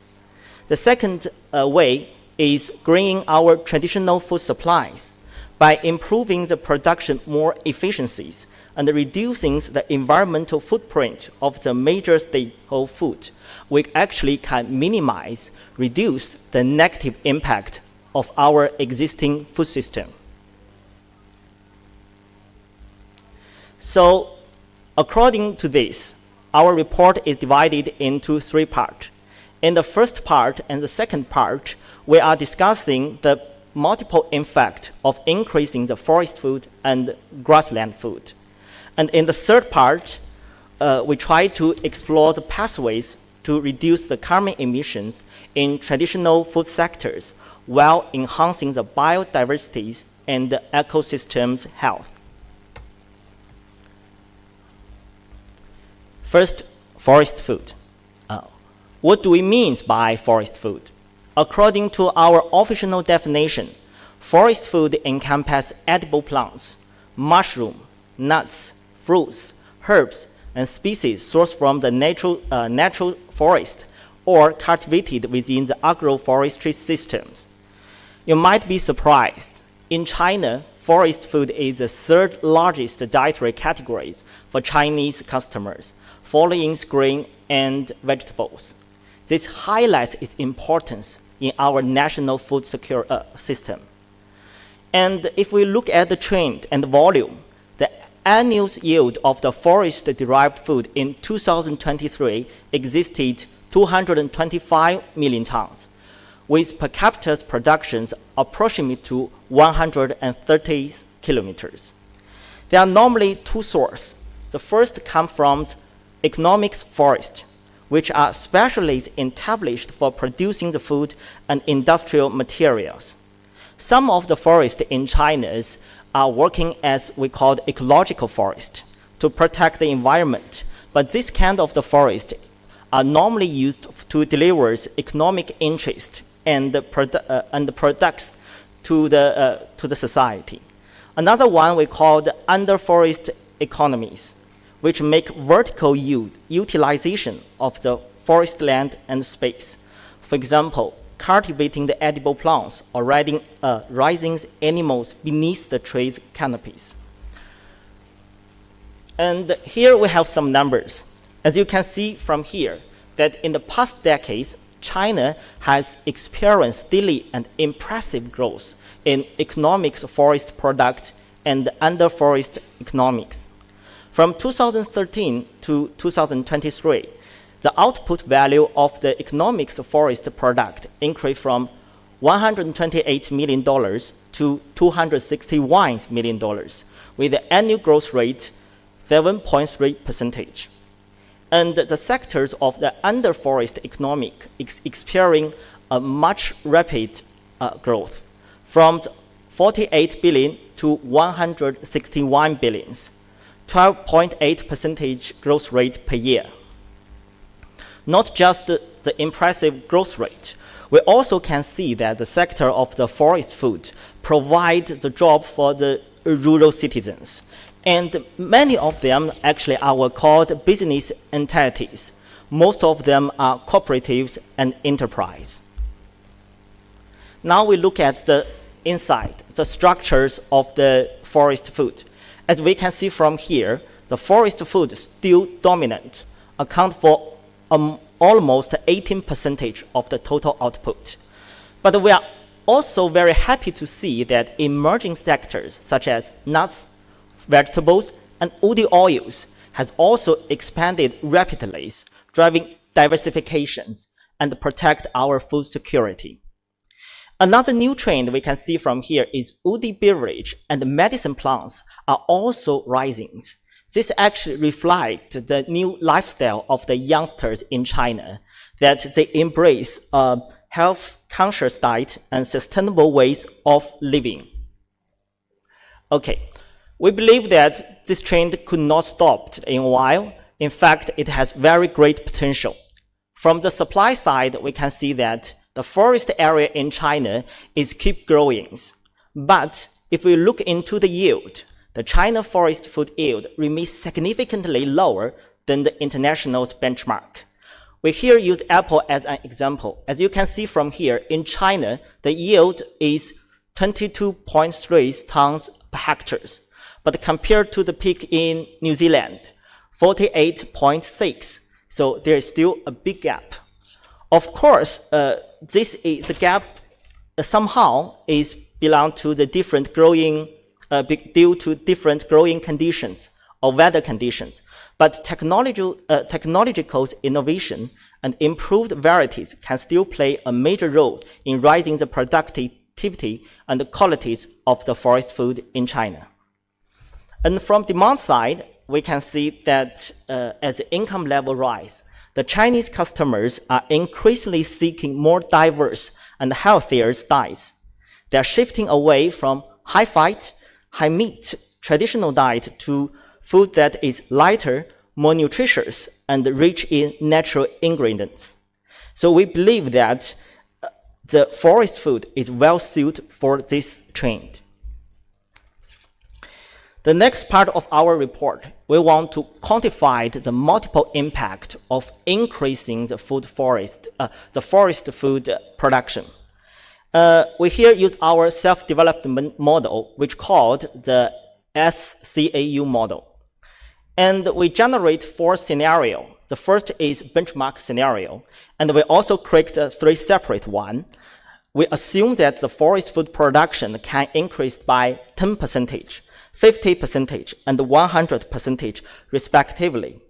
And as we can see the result from here, as the forest food production increase, the market price of this product decline, which in return stimulate high customers' demand for the forest-based food. This shift also generates very strong, we call the substitution effect. Less cropland is required to produce the same amount of the food, since the forest food are often more space efficient. At the same time, the customers substitute plant-based proteins for the animal-based protein. So at the end of this slide, you can see there is a decline in meat, poultry, and egg consumptions. We also trace from the environmental perspective. And we can see from here that in each of the scenario, we can see a decline of the carbon emissions. We believe there are two channels. The first is direct one, less cropland need, less crop emission.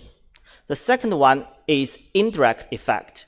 Because we don't need so much animal-based consumptions, this will actually reduce the livestock sector's scales, which further cut the GHG.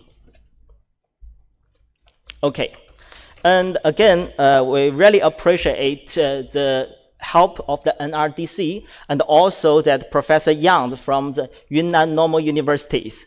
They help us to go to the field work. And this is a very interesting case I want to share in this subforum. And that these areas used to be the timber forest. People cut the trees to sell the money, to earn the monies. But now, according to our new laws, tree cutting is no longer allowed. So the local farmers develop a very innovative models to utilize the forest space. If you look closely, you can see that on the trunk, that the farmers are cultivating a very valuable species we called 铁皮石斛, the Dendrobium officinals. And at the ground areas, they also grows at another medicines called 黄金. Both species are high market values and strong demanded. And if you look at the corners, you can see the flower there that is magrod. It serves two purposes. First, it beautifies the landscape for ecotourism. Another is that it's sold as medicines or ornamental flowers. These kind of things has shown that if we can rise the forest food productions, we actually can reduce the incentives of farmers to illegally cut the trees. It can have a balance between the economic benefit and ecological conservation. And we also care about how to develop efficient supply chains to promote the forest food production. As you can see from here, farmers now in China mainly focus on the production areas, and there are some entities engaged into the different sectors. For example, seed production, processing, distribution, and retailing. And in Nanhua case, we can see that the enterprise offers 400 local jobs, and also that this market trade generates 1.9 billion yuan in transaction. Okay, that is the first part. So for the save the time, I don't elaborate the following two parts. I will just show our result. As you know that China possesses also vast area of the grassland. And in 2023, the total beef and malt production from the grassland has reached 4.44 million tons, according to more than 1/3 of the national total. The same numbers for the milk. And we now find that for the grassland, it also has very strong potential to deliver vegetables, species, and medicine plants. And according to the Dr. Xiaolong from our group, we find that there is a very interesting relationship. If we can stop the grassland degradations, and then the farmers will try to can have a higher productivities in producing the grassland food in the protected area. For example, in the Mongolian case, that the rising chickens on the degraded grassland, it not just generates 15% of the income for the local farmers, but also have the ecological effect. Water holding capacities increased by 20%. Vegetation covers rose from 10% to 60%. Grazing pressures goes down, and the biodiversity index increased by 1/4. Still, there are some challenge, but we also think this is a very potential ways to increase the food supplies as well as protecting the grassland for sustainable utilization. The last part of our report focuses on traditional rice production. As we all know that the rice paddies is a very important source for carbon emissions. In agriculture sectors, the rice cultivation is a major source of the methane emission, accounting for 48% of the green gas emissions generated by the global crops. So in this case, the rice, but on the other side, in China, rice is the main livelihood source for small farmers. But it occupied the wildlife habits, limited animals and plants activities, and relied heavily on the chemistries. This will cause pollution and the loss of the biodiversities. We want to know how much, so we assess the impact of the rice cultivation on biodiversity loss by combining the remote sensing analysis with the habitat quality modelings. And here is our basic result. We find that the areas with very intensive rice cultivations experience greater biodiversity loss. Therefore, it is very essential to creatively improve the rice production model to make them more biodiversity friendly. Here are some successful cases. And based on our model, if we can do a better water management, better fertilizer management, and good rotation system, with this combined package, we can actually increase the biodiversity index by more than 1/3, 33.8%. Okay, this is the basic or the main findings of our report. Here is some preliminary policies recommendation. We encourage a diverse food system production, and we also want to know that it's important to boost the innovation and technology, strengthen the value chains. And we think that eventually we can achieve the balance between protecting the biodiversities and the efficiency farming system. Thank you very much.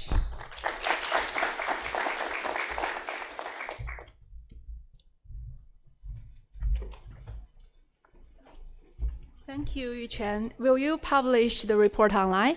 Yes. Yeah, so please. Yes, please follow us on WeChat, and let's have a break, 5 to 10 minutes. Please be short, and please grab your drinks and come back as soon as possible. Thank you. Okay, so it is 35, so I think we can slowly start with our exciting panel that is linking basically biodiversity and nutritional benefits for communities. I've planned to speak a little bit about a lot of things that have already been said, so I won't be doing this. But I will be talking about two things that haven't been said, and I think it's very critical that we mention them. So the first one is when we talk about biodiversity, we've heard a lot about seeds and varieties, which is critical. But I think we should also be talking briefly, and I know we do this more tomorrow, about ecosystem services such as pest control and pollination. Because we see that pollinators are declining. In the US, for instance, we had 60% of even honeybee decline. But what is more related to this topic is that pollinators are responsible for about 1/3 of crop production. And to give an example from Nepal, we have for vitamin A and C, we have production responsibilities up to 40%. So, you know, for vitamins, pollinators are actually crucial. So I think we should also not forget to talk about these aspects. The second one, and I really appreciate what Ruben said earlier this morning, is we should kind of move away from, you know, another PowerPoint slide on we should act. When you read the Eat Lancet report that came out on the 2nd of October, you will see that a topic called agricultural diversification has been mentioned a couple of times. So that is, how can we integrate functional diversity into agricultural production systems, and how does that benefit soil fertility, water use, but also yields and productivity. And we now have studies over 100 years that show that actually these benefits of diversified systems, they increase by up to 200%. So that helps to mitigate the risks. But again, more related to this panel, a paper that just came out or is now accepted in Nature Communications shows that when you look at crop rotation as a form of diversification, you see that the nutrient compositions of different rotation patterns increased between 16 to 21% in the same time as you have yield increases. So you have these rotation increases and also benefits for nutrition. I just wanted to make these 2 points as a brief introduction that I think haven't been said, but I deem very important. Now, thanks again for this invitation to host this panel here, and thank you so much to our panelists to agree to speak here. Our first panelist is, no, I need to get my notes with all the descriptions. So our first panelist is Edgar Eduardo Gutierrez Espeleta. He's a co-chair and former minister of the 7th Global Environmental Outlook, the GEO7, and also in the Ministry of Environment and Energy in Costa Rica. So here we have a representative from the policy space, from the Ministry of Space. Then we have Michael Herrmann, who is the chief representative of the Federation for Associations Connected to the International Humana People-to-People Movement. We have Yao Chun Cheng, who is the GEF Portfolio Officer for FAO. Then we have Zhao Mengli, a professor of Inner Mongolia Agricultural University. And then we have Deladem Doué-Fiancourt, who is a professor at the University of Göttingen for food economics and policy. And we have, last but not least, Bei-Yun Lee, who is at the Institute of Geographic Science and Natural Resource Research at the Chinese Academy of Sciences. So now we will start this off with a question to Eduardo. So when we talk about biodiversity and health, what do you think from a policy and Costa Rican perspective? Can you give us some examples and some insights? Yeah, thank you, Thomas. And I have to be frank with you. This is not my field. My background field is in the statistics and in forest biometry. And by accident in my life, I was appointed Minister of Environment, but it was an accident. but yeah, my experience in the ag field is very little. Of course, during my university time, I was, of course, a professor at the University of Costa Rica. I had to deal a lot of times and a lot of time with people from the agriculture field. So it is part of my common background as well. I would say. I don't know how. Probably Costa Rica is not very well known because it's a very tiny, very tiny country with a very low population. I say that Costa Rica is smaller than neighborhood here in China, right? I mean, it has only 4.5 million people. Our territory size is a little less than 0.03% of the land surface.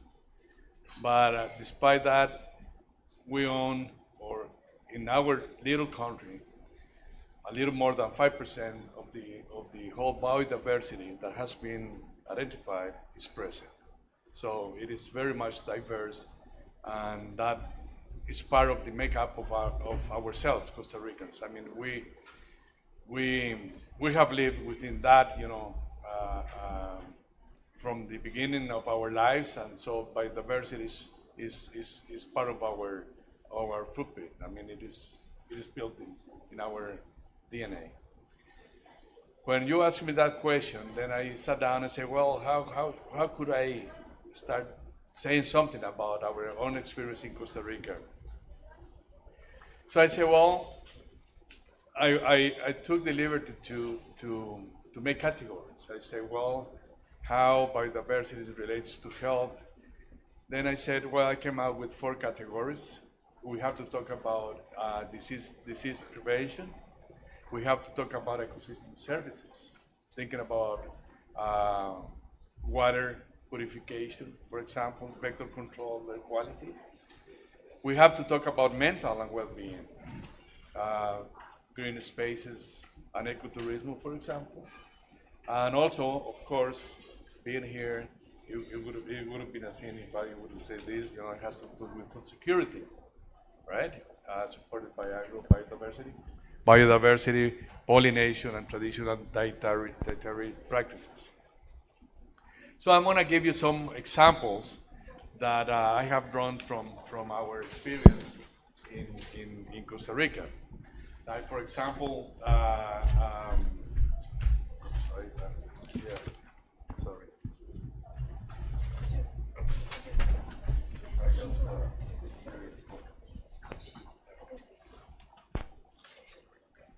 when we talk about disease prevention, for example, very simple example, but it is very illustrative.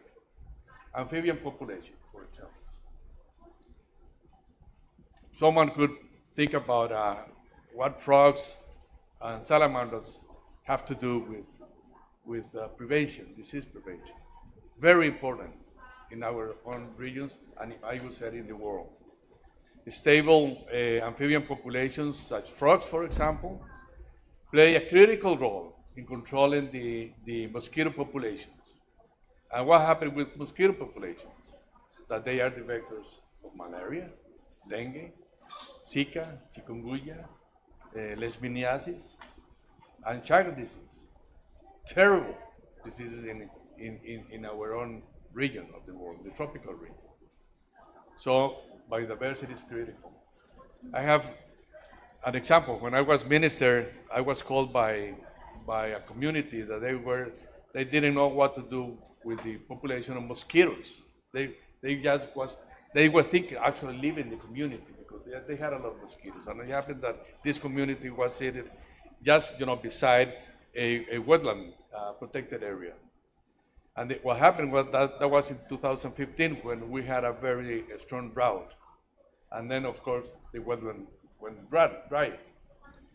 And indeed, I went to this community and it was impossible, unbearable to be there, with thousands of mosquitoes, And then they were saying, well, what we do here, So we started talking with the community, with the leaders, and I asked them, well, have you had this before?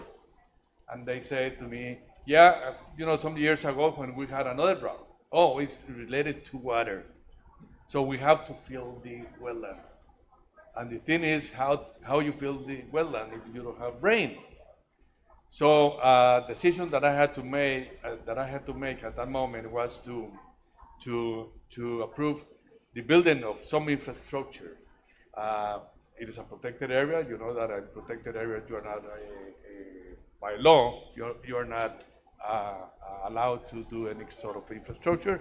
So I had to approve that in order to catch a little bit of water when the main river that comes along that goes to the ocean.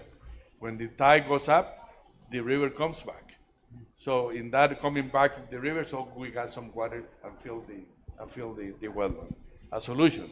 And then this community learned that fish, frogs, salamanders, all these kind of friends are very important for them to keep and to keep the population of mosquitoes down. That's a very nice example about that because and most of the time people that doesn't relate that kind of things. The same thing we could say about bats and birds. They are biological control agents. Very important to keep that in a very nice population. Ecosystem services, for example, forest, wetlands, mangroves. These beautiful ecosystems, they are the kidneys of the environment. They clean the water. They circulate nutrients in soils. They provide essential service directly that impact human health, right? Water purification, we are able to actually, control waterborne diseases, the recycling of nutrients, we get better production afterwards, etc. You know, this is a very important thing. Air quality improvement as well. You know, within this concept of ecosystem services, urban trees, forests, they clean the air. You know, they capture, you know, carbon dioxide and also some particulates, you know, that are responsible for respiratory diseases. Mental health and well-being. Maybe after the mental health part, in the interest of time and giving others the opportunity to speak as well. Mental health, green spaces, something that people do not think about much about this, you know, but mental health is a very important and critical issue nowadays. And being in a forest, for example, using the green spaces, they provide ways to reduce stress, to reduce anxiety and depression. Very important to improve psychological well-being. That is something that we have to keep that in mind. And then we can talk later, you know, about some other things, food security, for example. Well, we already heard a lot of things here, but very important, the relationship of human health and biodiversity. Thank you. Thank you, Eduardo. Yeah, I think these are very illustrative examples, particularly with the frogs for biocontrol. That's very important. Michael, can I give Michael, can I give the word to you now? So basically, I was wondering the question for you. So what role would biodiversity play in your work, and how can we achieve better synergies between biodiversity and people through that link and focus on nutrition? Thank you for this question. First, I remember Costa Rica I think it was the first country in the world who dissolved the military. I don't know if you went back on this decision, but congratulations to that. Many more countries should do the same as what you did. So regardless of size, you made a geopolitical impact. Thank you so much for that. And then Professor Fan this morning said Europe is 2.2 degrees hotter. I just want to say the National Reform Commission of China had the 22 adaptation plan. In this plan, it says China in 2020 was 1.8 degrees hotter than pre-industrial. And then we know the World Meteorological Organization, they said we increased from 105 to 155. So I think China certainly is now 2.4 hotter, and there's probably no new measurement or government figure available, but I just want to pay attention that this is important all over the planet. Okay, for Humana People to People, biodiversity is both a foundation and a driver of sustainable development. It is nutrition security. It sustains the web of life that nourishes both people and the planet. We are a global network of 29 grassroots non-profits which run projects in community development, sustainable agriculture and environment, health, education and circular economy in 46 countries. We protect the planet, build communities and support people by connecting them with others, unleashing their potential for positive change. We started in 1977 to support Zimbabwean refugees in Mozambique. And once the apartheid frontline states gained their independence in the 80s, we supported the rural areas in 10 countries and later expanded our work to Asia and Latin America. Last year, our member organizations supported 15 million people in 16 development countries. In our view, smallholders are not just food producers. They are the pillars of rural food systems and guardians of our biodiversity. Investing in their success is both a moral application and a sound survival strategy. Now our members have 190,000 families in our Farmers Clubs program in 11 countries, where farmers organize in clubs of 50, further broken into core groups of 10. Through this organization model, we promote climate resilience agriculture and ecosystem-based adaptation. Each core group has a farmer's field school, a platform for hands-on training and transfer of new knowledge. There's weekly training. Farmers learn mulching, intercropping, zero-tillage, organic farming, drought-resistant crops, crop diversification, small livestock rearing, agroforestry and horticulture production. You might all know, as per FAO in 23, maybe 1 out of 5 people in Africa went hungry. So how do we increase or protect nutrition? We work on conservation farming and potholing. For example, a plot of 16 by 39 meters, roughly 1 mu in the Chinese terminology. A farmer dig 1,500 planting holes and put 2 maize seeds in each of these holes. These holes will capture rainwater, ensure good root penetration, and reduce water loss. Before planting, they apply manure or compost or humus into each basin. They apply organic mulch across the entire plot. The mulch layer helps retain moisture, prevents weed growth, and protects the soil from erosion. We also grow cover crops like pumpkins and cowpeas. Such one plot can produce 600 to 700 kg of maize grain. An average household of 5 people will require 550. So, with 1 plot for maize for food and 1 plot for feed grain for small animals like chicken, rabbits, and goats, and 1 group garden of 400 square meters rotating 8 types of vegetables, the family gets food secure and starts selling produce via their cooperatives. Our communities also plant trees, designate certain bush areas as protected areas for animals and plants, and stop and burn agriculture. Through all these methods, soil fertility and biodiversity increase, promising a sustainable and climate-resilient future. But you know, due to climate change, rainfall is reducing in some places, for example, southern Zimbabwe. So we can no longer grow maize. So we promote less water-intensive traditional crops like finger millet, rapoko, sorghum, and groundnuts. In Mozambique and Malawi, community seed banks now preserve over 40 local crop varieties, ensuring climate and dietary resilience. In our Angola Amar project, supporting 20,000 women farmers, conservation agriculture boosted biodiversity on degraded lands and increased farm revenues by more than 120% over 30 months, while women's nutrition knowledge rose to 97%. Biodiversity is also central to our health and nutrition programs, which reached 750,000 people in 23.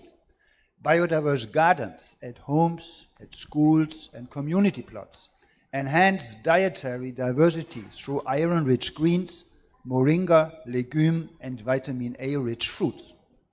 Education is another pillar of synergy. We have a green school program in Angola and Namibia. Biodiversity education combines theory and praxis through school gardens that teach children to grow diverse crops and connect ecosystem health with nutrition. So we focus on community-based protection of biodiversity and food security. Thank you so much, Michael. Yeah, I think this focus on smallholders as backbone for global food security and conservation agriculture plays a very important role here. So thanks for that. So the next question is for Yao Chunchen. So for the FAO, what role does agrobiodiversity play in your view and for nutrition, and how does FAO then link biodiversity and nutrition? Thank you, Tom. And first, thanks the organizer for inviting me to join this important forum. Yes, you know, biodiversity conservation and the sustainable use actually is essential for sustainable agri-food system. You know, without a healthy planet and biodiversity, we cannot have, you know, quality nutrition. And without quality nutrition, we cannot have good health. The varieties of crops and, you know, animals and other organisms, you know, provide various nutrition, you know, which is necessary for human health. But, you know, yet according to FAO's latest data, I think our distinguished expert in the morning also talked about that. The agrobiodiversity is degrading at an alarming rate. So far, about 9 species providing about 66% of total crop production. We should know that globally there are 6,000 crops for agriculture, but now only 9 can provide 66%. and only 8 species provide about over 95% of the total livestock production. So this actually poses a major threat to food security and nutrition. On the other hand, if you read the latest report, the status of food security and nutrition in the world, issued in 2025, so far there are around 700 million people undernourished. At the same time, about 900 million adults living with obesity. About 2.6 billion people are not able to afford healthy diets. So, ladies and gentlemen, we are at a crucial moment. Our agri-food system has to be transformed to be more efficient, more inclusive, more diverse, resilient, and also sustainable for better production, better nutrition, a better environment, a better life, leaving no one behind. FAO, as a UN agency, has working with member states and partners, have been actively in the global process to promote, to connect, the biodiversity conservation and sustainable use with food security and nutrition. I would like to give you a few examples. You may have heard about that, with partners, FAO is leading one of the cross-cutting initiatives, that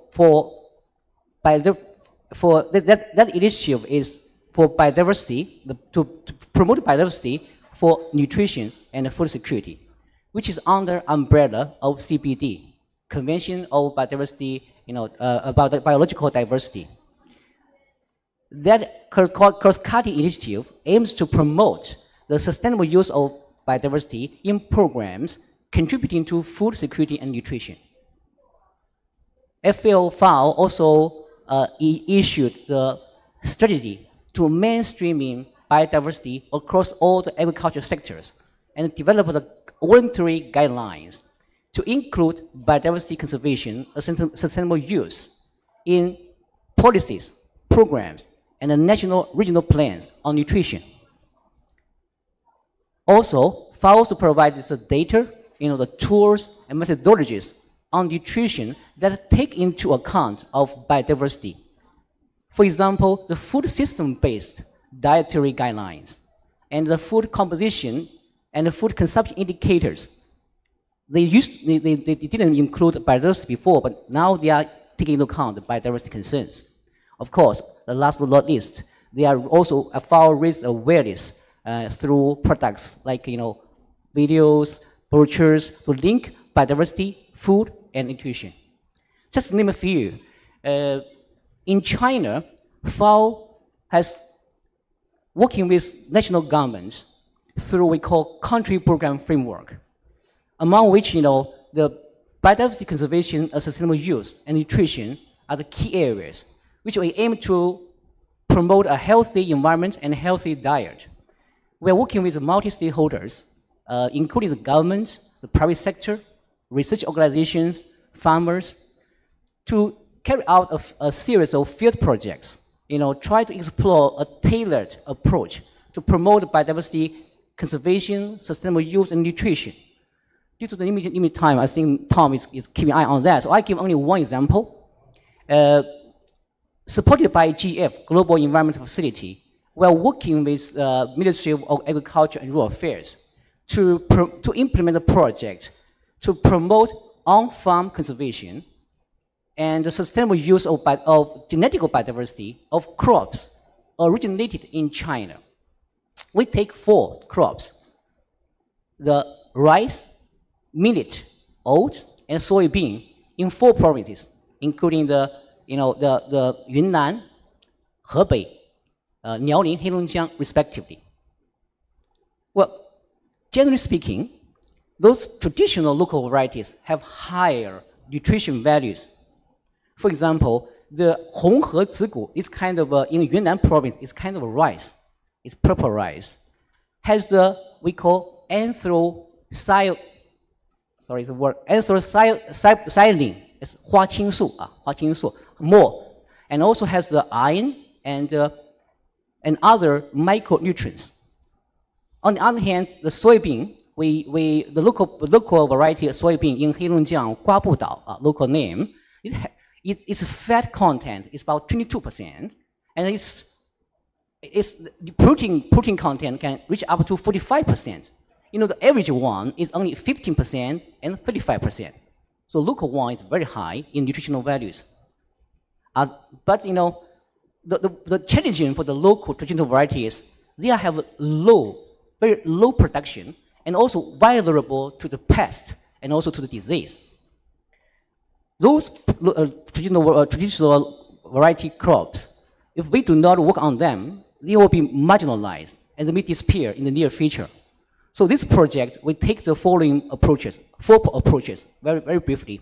First, we include the conservation and sustainable use of local traditional variety crops into the policies at a national level and local level. 20 policy issues have been issued. Second, innovative technologies and good agricultural practice have been implemented to increase the production and also to control the disease and the pest. Third, the most important thing is we are supporting the farmers to developing the food products based on the unique nutritional value and the cultural value, so that, you know, of the local varieties, so then they can have a higher profit. Fourth, so the capacity building for policymakers, for technicians and farmers have been carried out, as well also the various reasons, especially for children in the schools and the women. So the project not only promotes the farming of the local traditional varieties, but also increase the local farmer income and provide the more nutritious food to local people. Okay, thank you. Thank you. Chujang, thanks so much for these elaborations. So I take away here the importance of these multi-stakeholder approaches and cross-cutting actions, and at the same time the importance of resources of these local biodiversity, local varieties. Excellent, thank you. So Professor Chaoming Li, so we have seen a lot of biodiversity data out there, and you as a established scientist, I was wondering how we as researchers, can make better use of available data, and how you might use available data sets in your research and inform health benefits for citizens in China and elsewhere. Thank you very much for the chair. This is really a big question for a small old lady like me. I just I'll start to talk about this from a small story, which is we conduct stocking rate experiment in the desert steppe of Inner Mongolia since 2000. We set up light, moderate, and heavy grazing. We monitor the grass species changes, the biodiversity of microbial in the soil, and all the insect and everything, almost every aspect of biodiversity. When the technology and we can think about, we are measured that. Till recently, about 3 years ago, after different stocking rate, of course, we also monitor lively weight gain, the meat production and everything. Till 3 years ago, we have an animal science professor visit us, and he said, "Oh, somehow your sheep grazing on a heavy graze is looks sick." Then we work with him, and he measured the blood pressure and like do a physical check for human being. All the I don't know, blood sugar and everything, cholesterol and everything, and we found out the sheep actually grazed on a heavy grazing plot. Although we use castor whalers for 1 or 2 years old, but the health condition is not as good as the grazing on light grazing. Then we work with the meat science scientists from our food science. Maybe we can collaborate in the future. Then they figure out actually some health nutrients like omega-3 in the light grazing sheep is higher, much higher than the heavy grazing. So we need a fuller test if the lamb on the light grazing will benefit to human health. But everybody, I think in this room, all in the world, don't want to eat a sick animal. They like the health animal meat better than the sick animal. So from this we can see we have all kinds of biodiversity data, the plant, the animal, the bacteria, and everything. But to use this, we need a multidisciplinary scientists that work together, and so it can provide for us all the useful informations to security our food safety and human health. Thank you very much, Chair. Yeah, thank you so much for this interesting case study, and I think it's also important to learn that these in these local case studies, when we look very carefully, we can actually then observe and find something new that then leads for these new discoveries and new breakthroughs. That's a very important point. So I have a quick follow-up question, if I may. So what do you think would be most useful in your case study in this particular case in terms of collaborations and in terms of to really advance the health of these sheep in these communities?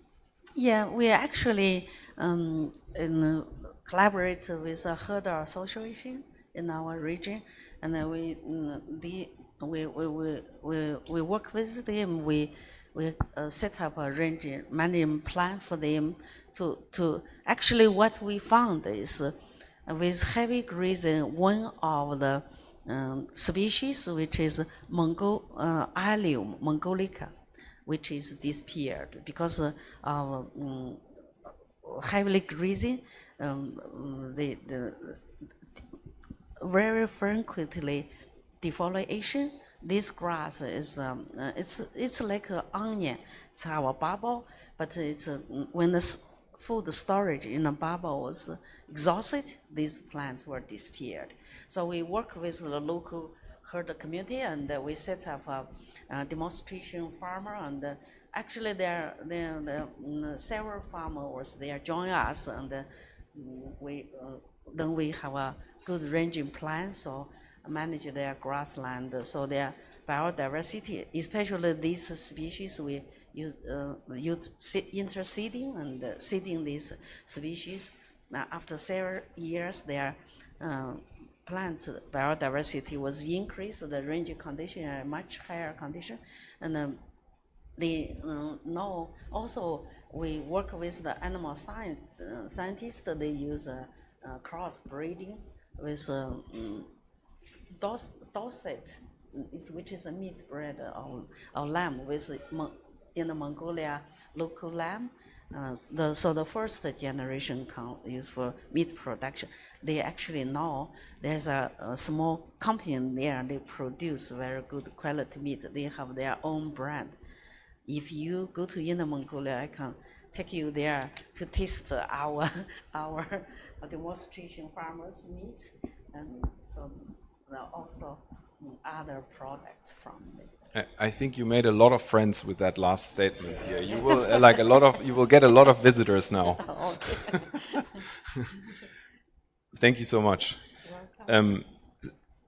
Dela, can I give the word to you? I have the question to you of how do you see the role of forest economy and agroforestry to provide healthy benefits in rural communities? Yeah, thank you very much, Thomas, for inviting me. And I also think this is a really excellent question, because this sits exactly at the nexus of economic development, environmental sustainability, and also nutrition and public health.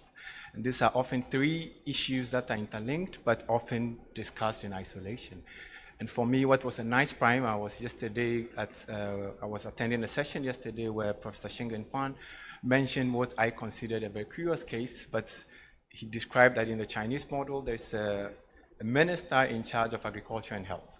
And I found this very interesting because often these two are very linked, but they are treated in many settings as different, right? And so to what extent do I think that agroforestry and forestry systems can enhance nutrition? I can think of multiple pathways, but I want to highlight three for lack of time. And I would also be brief because a lot of this have been explained already. I just wanted to also give credit where it is due that a lot of what I say and a lot of this insight are from work being done by my colleagues at the University of Göttingen, and to also say that I'm not here alone. I came with two PhD students from Göttingen, May and Richlin from Philippines, who are thinking about these issues and linking them to food justice, and so would be more than interesting to talk to any of you on such related topics. And so to these three interlinkages or mechanisms, I think one is, of course, is nutrition and food security. Forest and agroforest systems diversify rural diets. This is obvious and goes without saying. We know that it allows farmers intertemporal smoothing of consumption, so they are able to get access to different nuts and different fruit trees. And so one easy way that I see the link from forest to nutrition is just through the nutrition and food security. I don't need to say too much on this.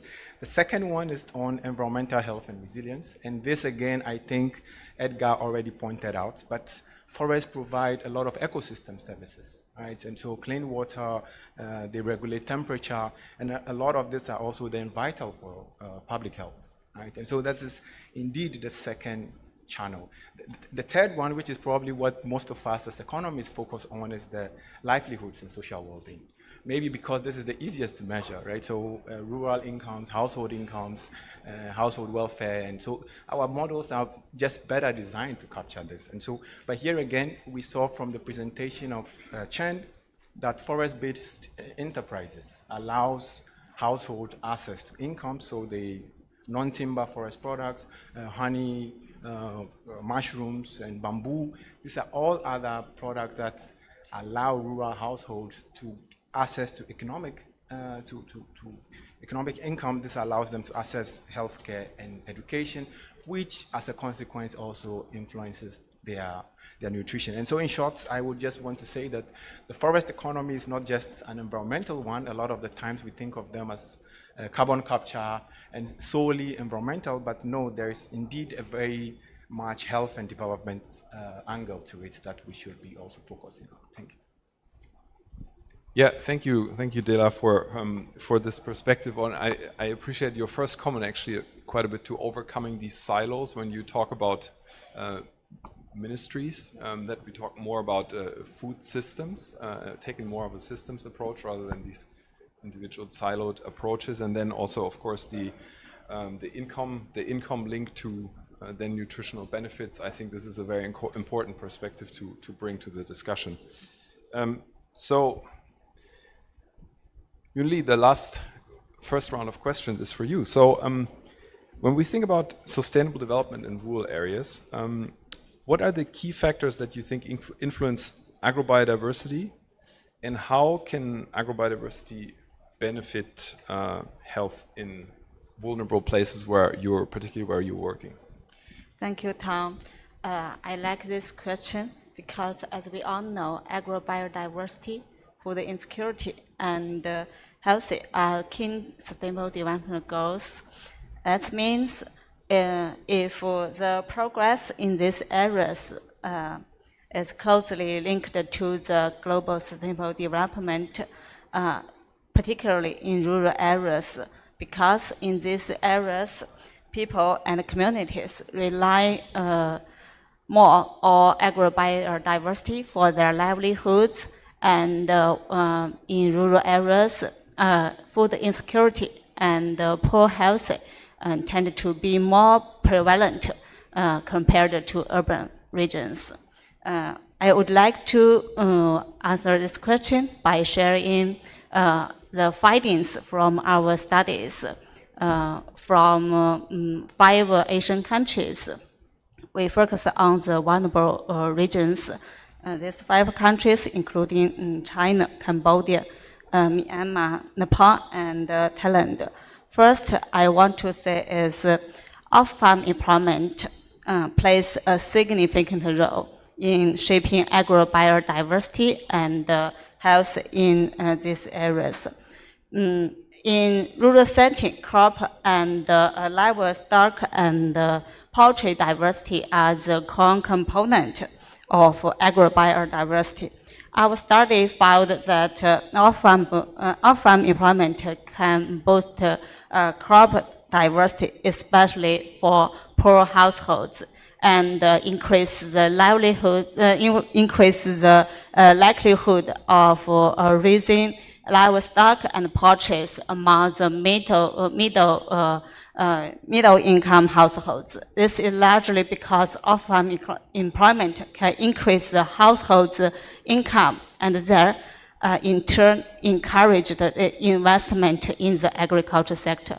Although my background is agriculture economics, but I always think we should not only pay our attention in the agriculture to solve the challenges in agriculture sectors. The second one is women's tenure rights, and their decision-making power are also crucial to agrobiodiversity and health. Women in these areas are highly engaged in farming, but they have limited land ownership and decision-making power. Our study found when women own farmland, the household are more likely to plant much more diversified crop species and varieties, crossing all crop types, including stable crops, non-stable grass, cash crops, and vegetables. Additionally, if women make decision on crop choice independently, the households will plant more crop species. This increased crop diversity, particularly vegetable diversity, will increase their dietary diversity and nutrition, which have talked by Dr. Yao. These findings indicate that enhancing women's decision-making power in crop choice will encourage the co-benefits between among several sustainable development goals, such as no hunger, life online, and gender equality in the vulnerable areas of Asia. I think these two facts are very important. Yeah, thank you. Yeah, thank you, Yunli. This is I appreciate that you bring in the gender aspect here as well, and how gender links to improved diversity. And it's interesting that you find similar outcomes when you look at rubber agroforestry, where these when women are in charge of kind of the planning of rubber plantations, you find very similar patterns. There is another. Yes. There is another issue that I think we should not leave out. That is very important, basically for rural communities. That is the use of medicinal plants and traditional knowledge. And because this is a critical issue, at least in the rural area, and it is something that actually portrays the use of biodiversity for our own health. I'm sorry. That I was saying that this is an important issue because this is a very nice way of portraying how we use biodiversity for our own health. And the most important is that this traditional medicine, that traditional remedies, are passed down through generations, with elder women often serving as custodians of that knowledge. And that is something very important to keep in mind, because that is a very nice way of portraying the use of biodiversity for improving our health. And that's something that most of the time is being live out. Yeah, thank you, Eduardo. And I think this is an aspect that talking a lot to people from Latin America, I think this aspect is a lot more inherent in your culture than maybe in other parts of the world. I hear this a lot more broader, but maybe I'm wrong.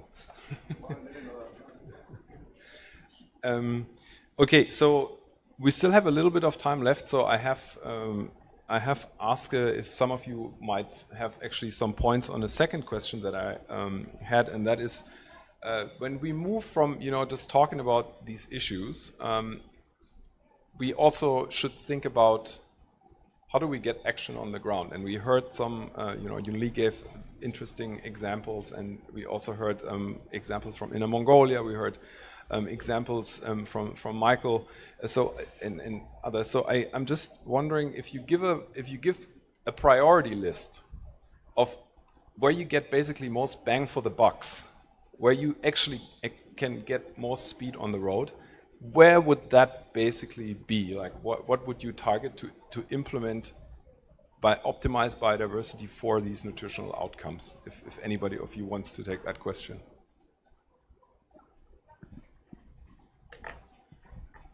Michael, please. I'm sorry I didn't get it. It should be in terms of monetary effect. But in terms of need, I have another aspect. You might have learned in the newspaper that China has 100,000 meteorological stations. This sounds impressive. But sorry, I live in a province where 94% are mountains.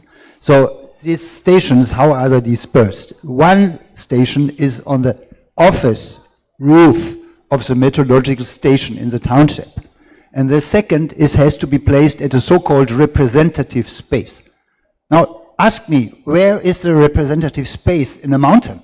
I have maybe an area of 30 square kilometers, and here's one top is 3,800 meters, and then the valley behind is 500 meters. There is no representative way that the government is able to find out what is the local problem. And I think what is good in Chinese culture is something called Yin-Di-Zhi-Yi. It means you have to find local solution, because every place is different. And maybe a township in Inner Mongolia is 30,000 square kilometers and it's one plain. So I can't say anything about Inner Mongolia. I can only speak about Southwest China. So I think actually the need for this country is that in every township there's 40,000 of these administrative units. There should be at least a young person who, like you just said, either is employed by the Ministry of Agriculture or by the Ministry of Health, because it relates. And they should actually start to look into what are the problems in the local space, what kind of biodiverse traditional crops you can use. I was so happy for the presentation of Mrs. Zhang about the seed network in China, which are all working on this issue. So we need a localized, decentralized approach. And the big question is, who is financing it? You said, where is the buck? So I don't know where is the buck here. But this is the need for this country. Because, the World Bank, I think it was 2018, they said we will have 216 million climate refugees by 2060. I'm sorry, we all know this is just too conservative. We might have 216 million climate refugees in 2040. So we need to act, and we need to act per institutional level, but we need to make it a community-based biodiversity protection and climate resilience action. This is my comment on this question. Thank you, Michael. And I think the very interesting part, besides the local solutions, the locally empowered decentralized solutions, is probably also the funding part. So maybe, Dela, do you want to maybe come in on that part, on innovative funding solutions for priorities? Well, I think on this we have too many more qualified people in this room, from the CG centers, from the different multinational institutions. And of course, that's where I think the first speaker today mentioned that when he and Shingen Pan were doing the PhD already, funding for agricultural research, $200 million, and this is already shrinking, and this was dominated a lot by the US, China. And okay, we all know what's happening in the US, and so probably that is not one we can safely depend on. But of course, the funding needs to be, we need to find the funding. There are many of these indigenous countries. A lot of the work we've done in Göttingen is spending time in Indonesia and in Costa Rica. And a lot of this you can't fund only domestically. We can't use a lot of this, can't be fiscal revenue from governments, government budgets. So we need a lot of support. We need a lot of donor support. We need a lot of, and unfortunately a lot of this is being cut now. So how does this work? I don't think I have the answers to this, but all I know is that all these local solutions we are proposing needs to be funded from probably globally. So it goes back to the presentation of Professor Zhang on local solutions for global problems. And so we also in the funding probably need global funding for local problems. And so, yeah, like I said, I think there's a lot more qualified people who have a lot more real life working experience in these institutions who over the next few days will share a lot of their insights on how we can do this. But from the university, where I'm always writing proposals and grants and getting them rejected, I think I would leave that question to the experts. Thank you. Thank you, Dela. Yeah. Yeah, I think, I mean, I totally agree that this has to be, community-based sort of thing. Yeah, money is important, but most important is to build the capacity at the community level to understand the relationship of biodiversity, health, and nutrition. I think that is something that we don't know. We need just a little bit of money, not a lot of money.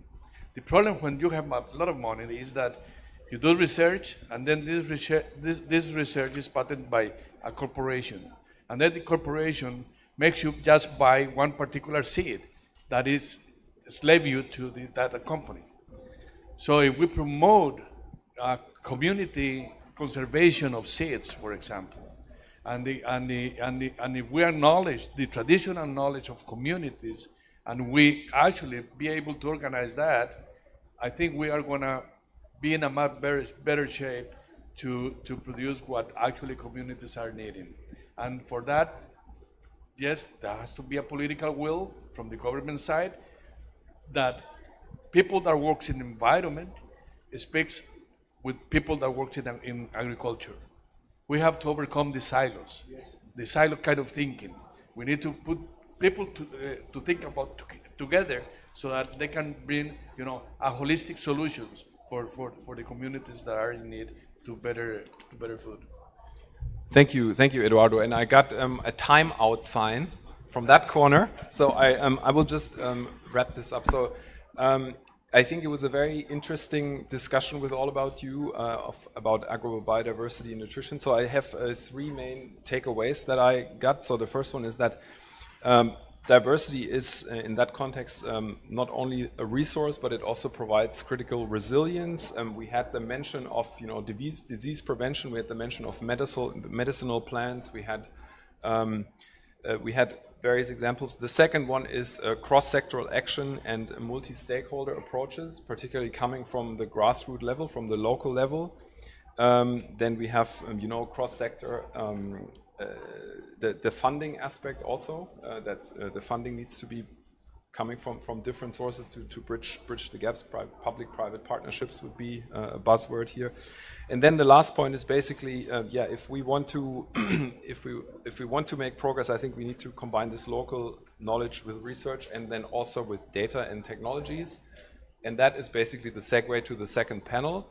Thank you very much for your contributions, and thank you for the audience for joining us here. And oh,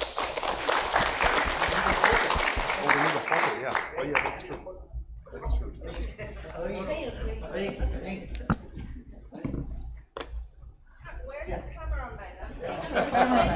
camera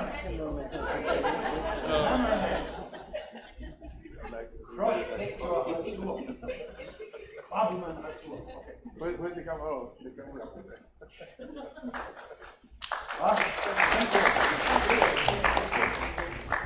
Very nice. Oh, thank you.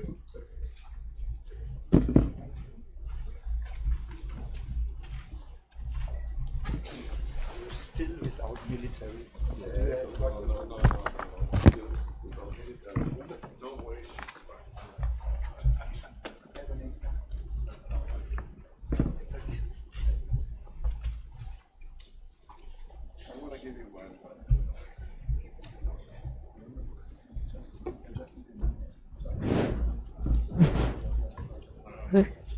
Okay. Yeah, it works. Yeah, for the long time today, so this afternoon, so it's a very excellent discussion. And now it is the last discussion for all of us. And I will just keep the time because it is still we already lag behind the schedule. Then now I just welcome our all 6 panelists. First, Dr. Pan.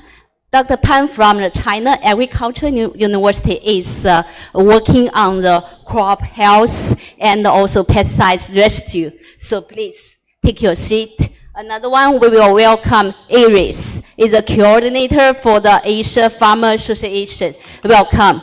And another one, we welcome the Hua Ning. Then he is a director and the conservation project of NRDC China. Welcome. And then welcome An Xin Yi, if my pronunciation is right or not. Yeah, you're welcome. And he is the Chief Water Resource Specialist from the Asia Development Bank. Then we welcome Professor Yang Donghui from the Yunnan Normal University. You are welcome to join us. She is an economic specialist working for the rural development, especially for poverty elevation. Then we welcome the last but not least, the Toby Gardner, and from the trees he is a co-director of TRESS and also the science-based supply chain to link in the sustainable to international trade. To the forest. I hope I just a brief introduction for 6 of you.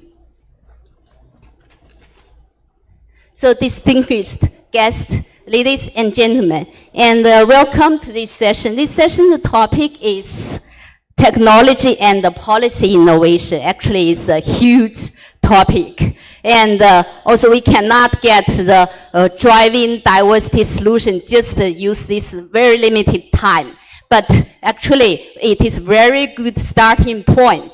Let's starting from here, then we just move forward.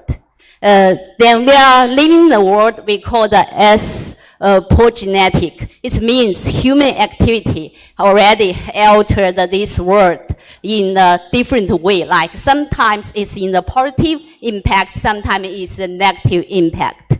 But for both in terms of biodiversity conservation and utilization, it's not just conserve very few like the species, and also not just conserve the forest patches. It is close linked to the climate change, food security, and economic development.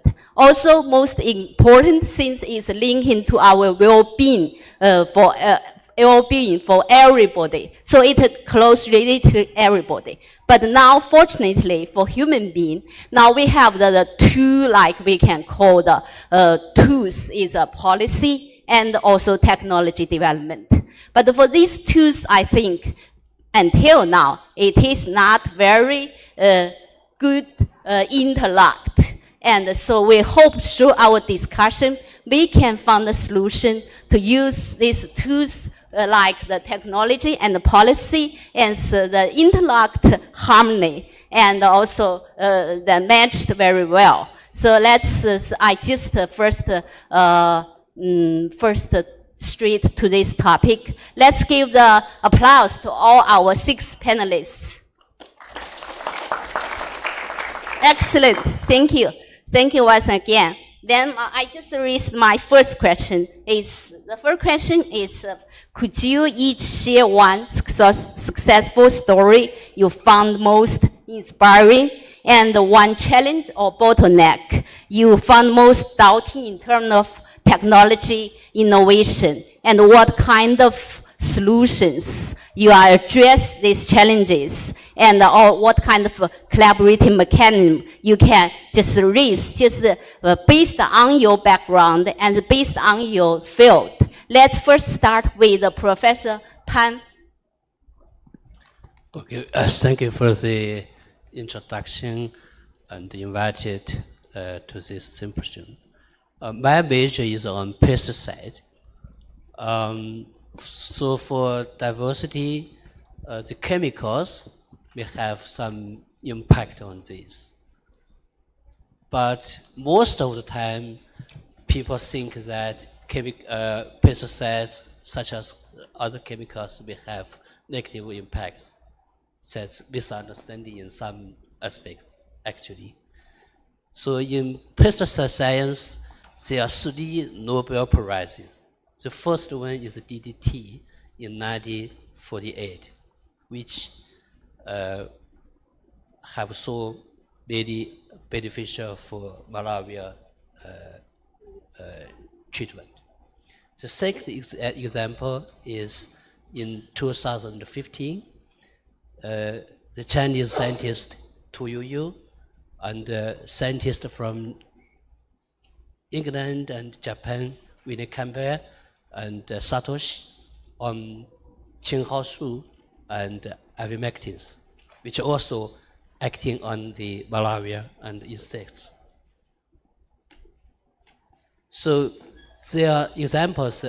The third is in 90 Nobel Prize in 1965, which is on quinoline, which is also a very ancient molecule from hot areas, trees. So examples on pesticide science give this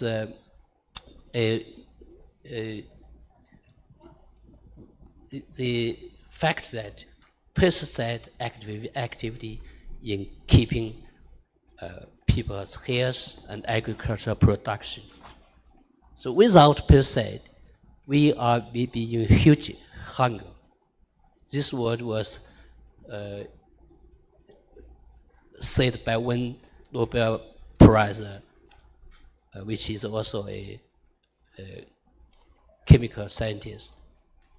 So after realizing the hazard of these chemicals on our dietary, on environment, or even on diversity, people are thinking about establishing a system to keep it safe. So we all know that a very famous book published in 1962 by Richard Carson, Silent Spring. In that stage, people are facing a stage of using chemicals too much, causing so much problems in the environment. So since 1963, the world and many countries are setting the maximum reasonable limits in food. FAO established Codex in 1963 to initiate this work. And China also, by now, establishing over 10,000, 12,000 MILs in the food systems.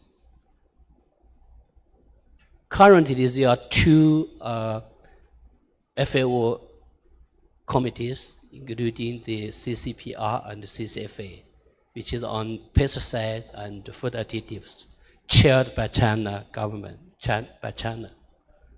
So we learn a lot from these international disciplines to establish our national food system using the risk analysis principles. So talking about diversity, I think that it's very important to be science-based and also policy-based. For science, it's very important to considering what's the positive and what's the negative impact on diversity. But from my point of view, I think that up to now, there are very little projects on this side, on these aspects, especially on organic chemicals, on how they are affecting diversity, how to establish a diversity index to evaluate that aspect. So that's a several story in our pesticide science. For the challenge and the future work, I think that we scientists are doing a lot various evaluation of these chemicals and keeping they are safe to find more solutions, more proofs to prove that they are safe to our dietary and also to the environment. And on the other hand, the policy, the registration, the regulation of chemicals may be also updated and improved by these scientific findings. That's very important to, for this cycling. So currently, I think that we are facing a moment that we have to think more serious about the One Health problem, especially on these chemicals. How to be, we talk about this afternoon, how to affect our health. So in this aspect, that I think that in future, the registration, the MR system may be updated, may be improved through more and more findings, scientific proofs that to eliminate or to ban in some chemicals which are too much negative. And up to now, more and more pesticides are invented, which are very effective, very safe, and even beneficial to soil organism, to the plant health. My research in recent years is mainly on the plant health. Using the plant resistance to keep it to resistant to insects and diseases, and also to improve the nutrition of the group. That's an effective way in many cases. So we do hope that we can have more science to be used in the real field. That may be another problem that science and application. So thank you. Okay, thank you, Professor Pan, and for your just mentioned the misunderstanding of pesticides and how to evaluate and get more funding to support this kind of work. Now we move to Dr. Iris. Yes, just Irish. Thank you so much to the organizers for having us, the Asian Farmers Association for Sustainable Rural Development. I'm sitting here, but I'm representing a total of 11 million small-scale farmers, fishers, pastoralists in 16 countries in Asia. I will be breaking the rule. Instead of one, I'll be sharing maybe 3 success stories or outcomes. Since you brought me all the way from the Philippines, covered my cost, so I wanted to contribute meaningfully to this discussion. So 2 days ago, I was actually in a training program for young farmers, fishers, and agri-technicians in the Philippines. So we brought together 25 agricultural cooperatives in the southern part of Luzon Island in the Philippines. And it is to answer the question of the young people. What is the viable farming system that we can actually practice in our family farms? So we brought them to this farming system, which I think for us, the way forward, and one farming system that actually can address some of the production challenges. So we have this multi-story farming system, which also has been mentioned about, where there are already evidences that it can have impact on income, on the biophysical environment. So this multi-story system in the southern part of Luzon is actually a farming system that was able to really sustain farmers' income. It enabled them to distribute the risk, and it also steered into interest among the children of the aging farmers. So this multi-story system is basically composed of coconut trees, fruit trees like lanzones, and so forth, and also banana, which farmers can earn every 2 weeks, in fact. They also have coffee or cacao, which they can earn income every 2 years, but the price is very good at the moment. So they are able to actually earn big income if you total that. And underneath are taro, ginger, and also they have livestock. So this is the system that we are trying to push forward because we have seen multiple outcomes. And this is the innovation that we would like to get invested on.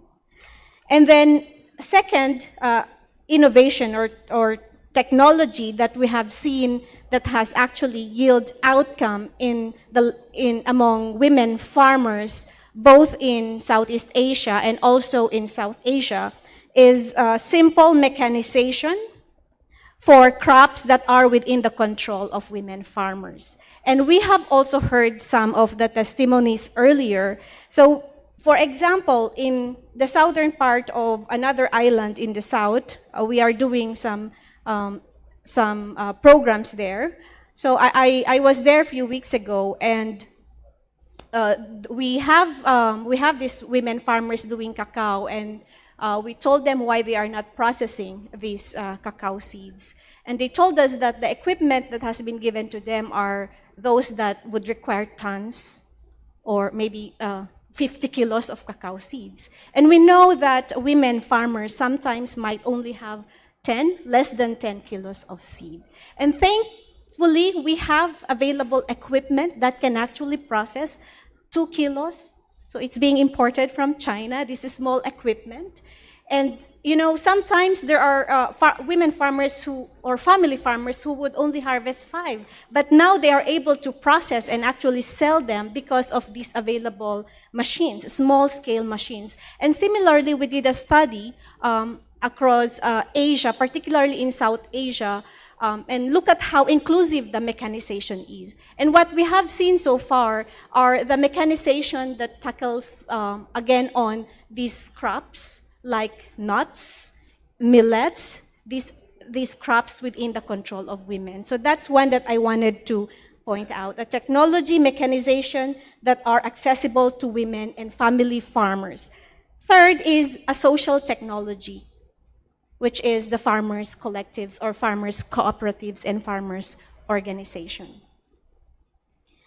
And tomorrow I'll be discussing this more, but we have already evidence to show that membership of farmers into cooperatives and farmers' organization actually can produce better income. And it's already mentioned in the CERES 2030 report.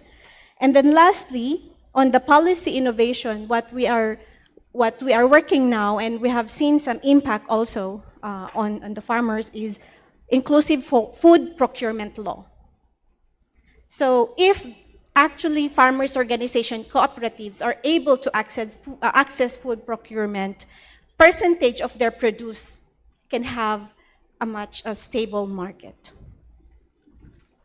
Thank you, Iris. Like you raised very important system, like farming system innovation, and also mentioned like the very good case study for the use involved the gender accessible for that technology in the Southeast and South country. Also, it is very good, inspiring story. Thank you so much.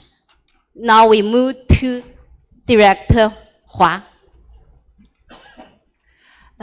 First of all, I'd like to congratulate the hosts, because I just learned from my colleague for our event today, we actually got over 600,000 online participation from all over China. I'm so happy our issues being followed by so many people. And what I'm going to discuss will be more relevant to the challenges and the situations here in China. So I will speak in Chinese. I need to hold this. Anyway， 刚才这个问题呢，其实在今天早晨的致辞和主旨专家的发言中呢，也都提到了。一方面，我们可以看到说，我们这个不可持续的农食系统的转型，其实是让我们的生物多样性和气候变得更为的恶劣。那么另一方面呢，不断的恶化的这种生态系统、生态环境和气候，也使得我们的农食系统呢更加脆弱。其实在这个中间呢，我们需要寻求的是一种平衡和协同的关系。那我们自然资源保护协会呢，一直在全球范围内在关注着生物多样性丧失和气候变化的问题，同时也在和合作伙伴一起探索不同的协同解决方案。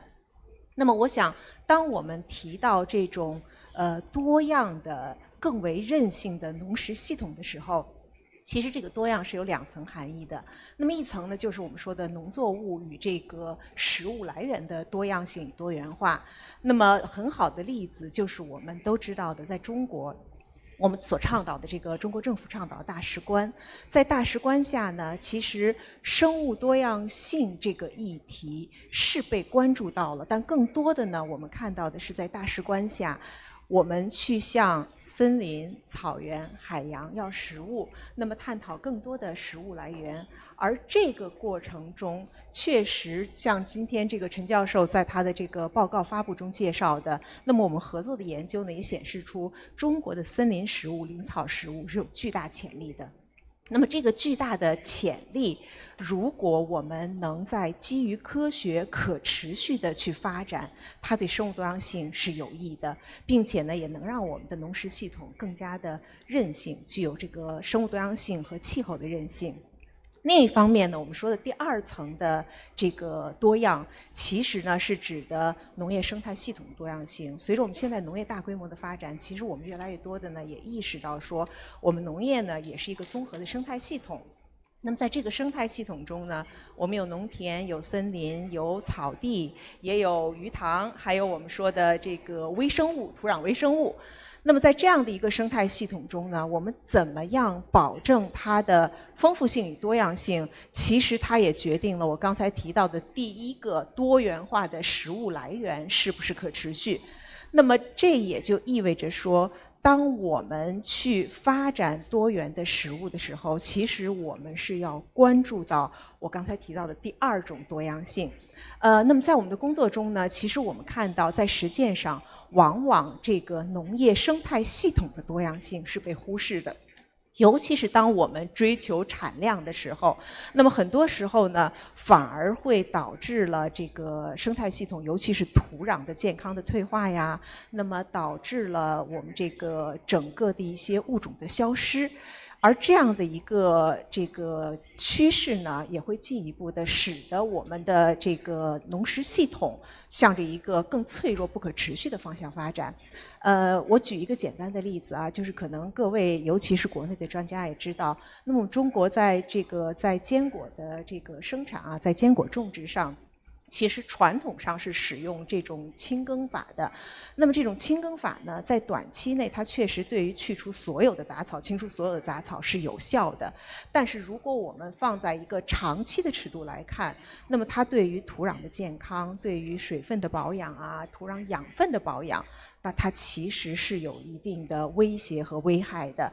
所以这也是为什么当我们在说到挑战的时候，我们要想拥有一个多样健康的这个多样和有韧性的农食系统，其实我们是需要更多的去看我们如何通过政策与技术的协同，那么实现我们的生物多样性保护与生产力发展的协同。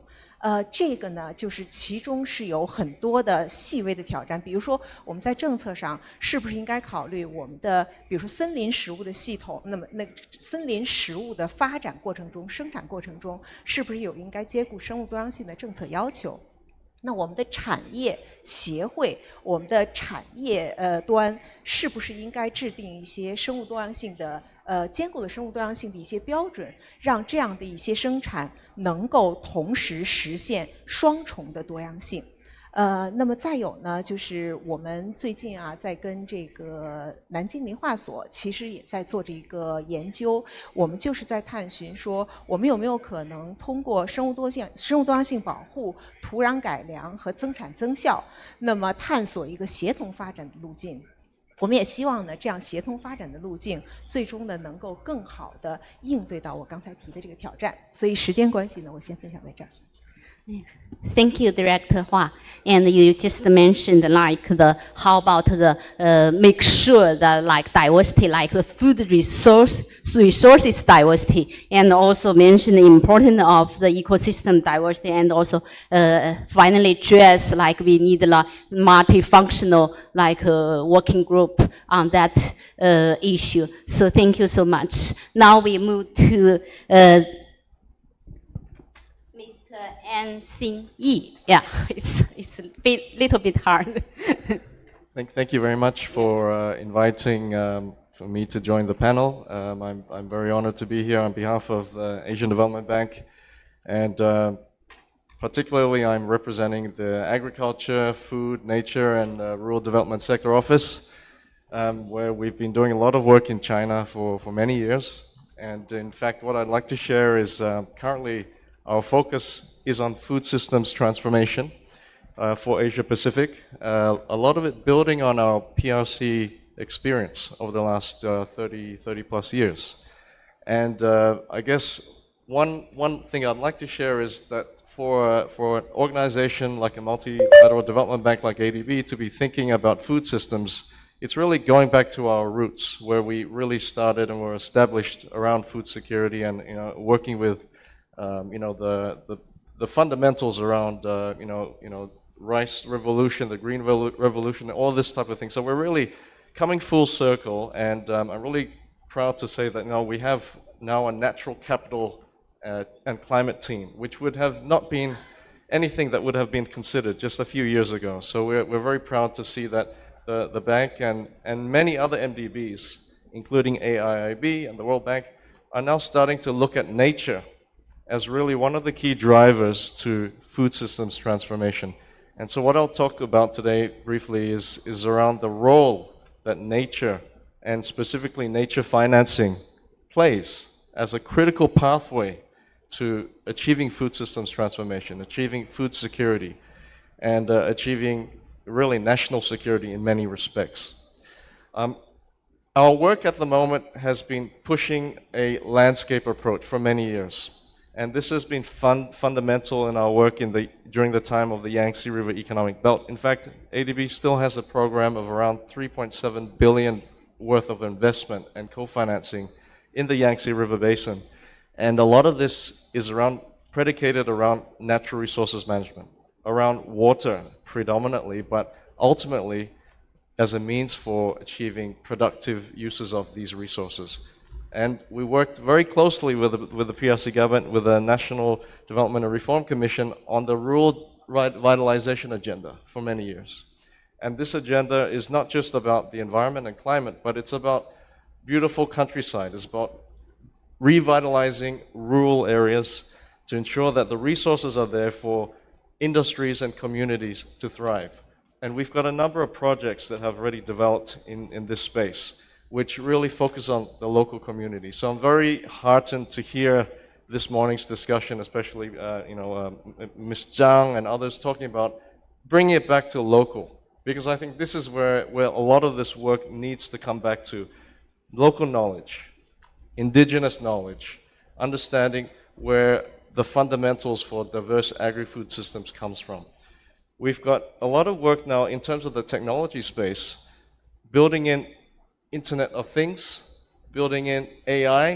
This is all over the place now, but it really is being practicalized and implemented in actions, I guess you could say, in a lot of our projects. We're looking at technology, looking at aspects of value addition through AI, using Internet of Things, remote sensing, to fundamentally look at specific project case studies that bring these types of elements to fruition, and also to show that they can work. So an example, we've got a project in Sichuan province in the upper Yangtze River system, in the Chishui River system, which is the last undammed tributary of the Yangtze River system, where we're working very closely with the local county, actually a county in Guilin, around implementing sensors, eDNA, trying to look at environmental DNA to capture and formally categorize a lot of these very endemic fish species that are in this region.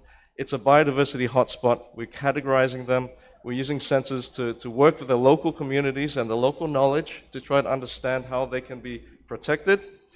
And working with industry. Many of you may know that this area is actually a liquor producing region.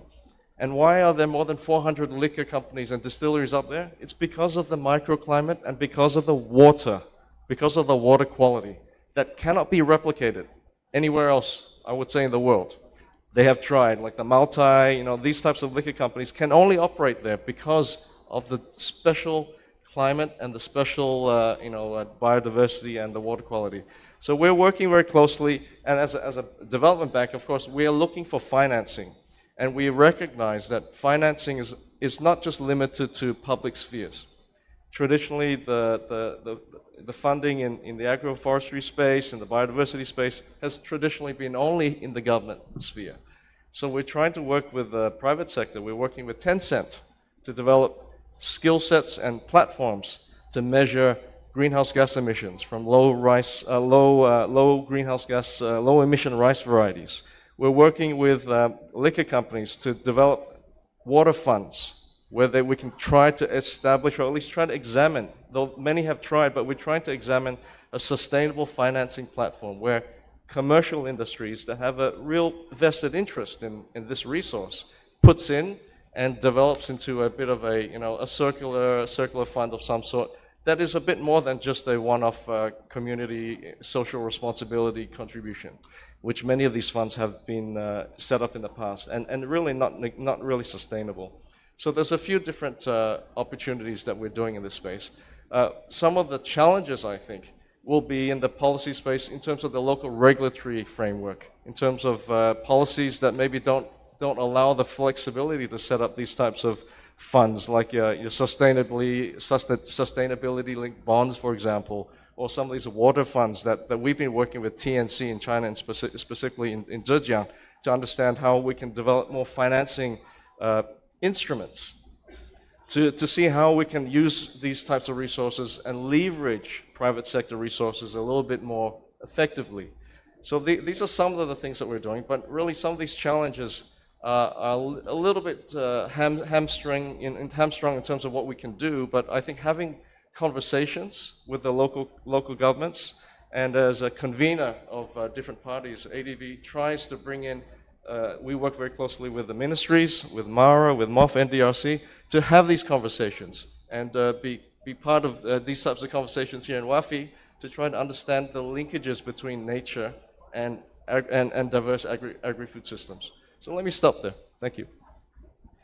Okay, thank you. Thank you so much. Like you mentioned, it's just like financial mechanism of ADB, like support to the food system transformation. Especially you mentioned the value of the traditional local knowledge and linking this kind of work on the ground. It is very good to know. Thank you so much. Now we move to the Professor Yang, please.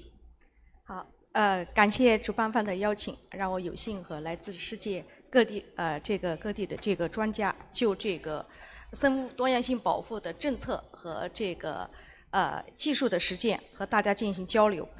我要交流的这个案例的这个主题呢是科技支撑、政策联动、多方协同，保护珍稀濒危较小物种的云南实践。云南呢是中国生物多样性的典型省份。云南生物物种的特点之一呢是规模小。云南省生物物种红色名录里边，红色名录呢就是这些物种的生存受到威胁。2017版的这个评估结果显示，那么云南省受威胁的物种呢有2625种，占评估总数的10.16%。在高等生物里边，受到威胁的物种呢有1577种，占评估总数的这个8.16%。在脊椎动物里边，受威胁的物种呢有503种，占评估总数的22.01%，有101种极小的种群生物呢，野生植物呢列入了云南省极小种群野生植物的拯救保护规划，就是2021到2030年。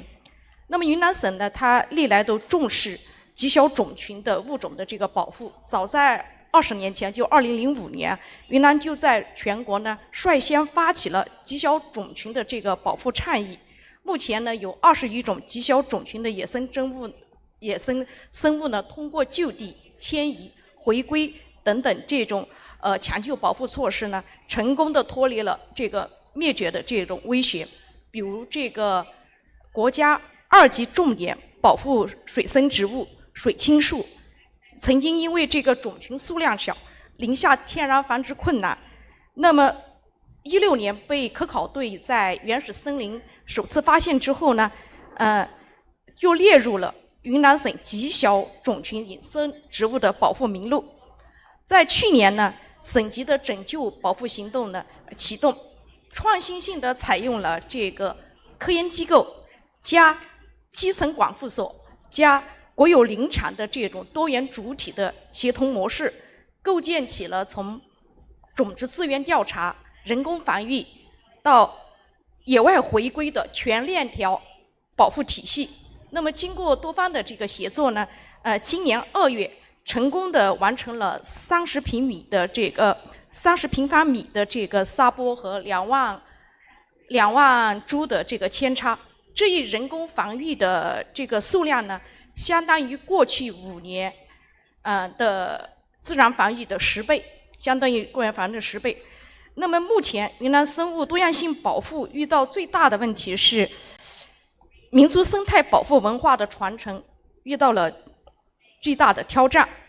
我们知道，这个生物多样性的保护，离不开科技、政策、立法、执法，更离不开人，特别是当地社区居民的这个参与。历史上，云南的各少数民族呢都非常重视生态的可持续性和民族和生态多样性保护。但是呢，目前呢，由于这种城镇化、工业化等推进，对这个当地民族的这种生产生活方式呢，造成影响。部分民族的生产生活方式呢发生了改变，有的生态保护的一些传统习俗、文化元素呢逐渐淡化，甚至消失。所以呢，使这个民族生态文化的保护呢，面临着巨大的这个挑战。这是我对第一个问题的一个分享，谢谢主持人。Yeah, thank you, Professor Yang. And you reached is a very good case study in Yunnan. Yunnan is rich in diversity, but especially you mentioned the action plan for the protecting the wild plant in the area. So it is a very good starting point, and also the action plan. Then we move to the Toby. Yeah, please. Thank you very much, and good afternoon, everyone. It's a great pleasure to be here. Thank you to the organizers for the invitation. Where I'm coming from, I'm a researcher at the Stockholm Environment Institute, but I'm here representing a global partnership of non-profit research organizations that are trying to bring more transparency to global trade in agricultural commodities. And that's some of the experience I want to share in thinking about inspiration for success, but also challenges, particularly linked to agrobiodiversity. So our focus for the last 10 years has been on trying to bring more transparency to the sourcing and the risks linked to the big commodities that make up most of our diet, beef, soy, palm, which is important, but the focus there has been very much on risks. And for us, it has been a source of tremendous inspiration in many ways, the power that bringing together existing data sets, not necessarily waiting for the promise of new technology or improved data, which is often a delay to policy action. But how can we be creative in using existing data to unlock action today? And what we've found is that by making sourcing patterns of agricultural trade more visible, more transparent, we've been able not only to simplify the problem, but also help target actions where they're most needed. Because often policymakers, decision makers in every sector, I think we can all see this, are paralyzed by too many entry points, too many choices. So we've helped show the power of transparency to target, where, which commodities, which places, which impacts, which mechanisms should we prioritize first.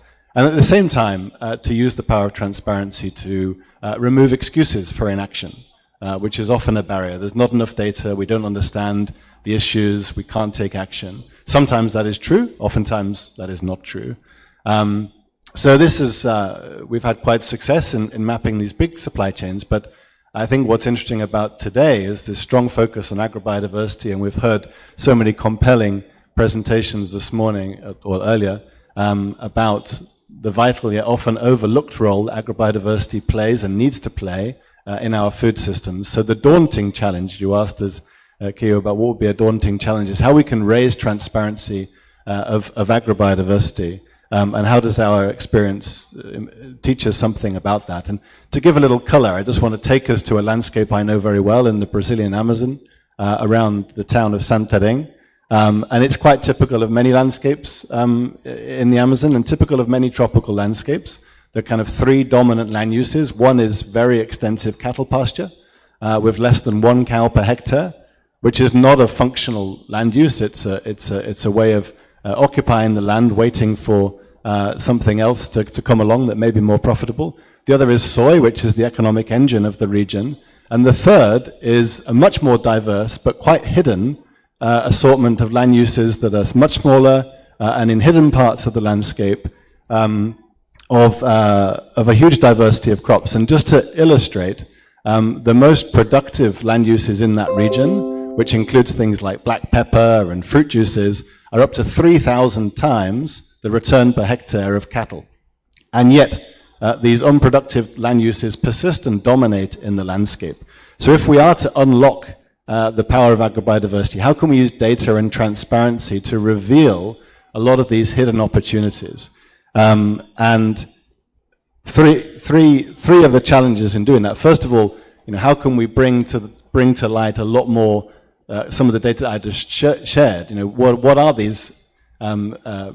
these less well-known, often hidden, more diverse crops and varieties that are being produced in landscapes but people can't see? How can we surface those data and celebrate them more? That's one. But the other is the enabling conditions around them. I'm sure we've all seen in many landscapes ghost projects where the investment is only focused on one part of the supply chain. I can list countless I've seen in the Amazon, where there may be a production system where there hasn't been the thinking and the investment around the wider supply chain, the processing units, the storage units, the market itself. So we urgently need to bring more data on the wider context of the supply chain logistics and facilities that are needed to unlock and add value to many of these commodities and allow them to gain scale.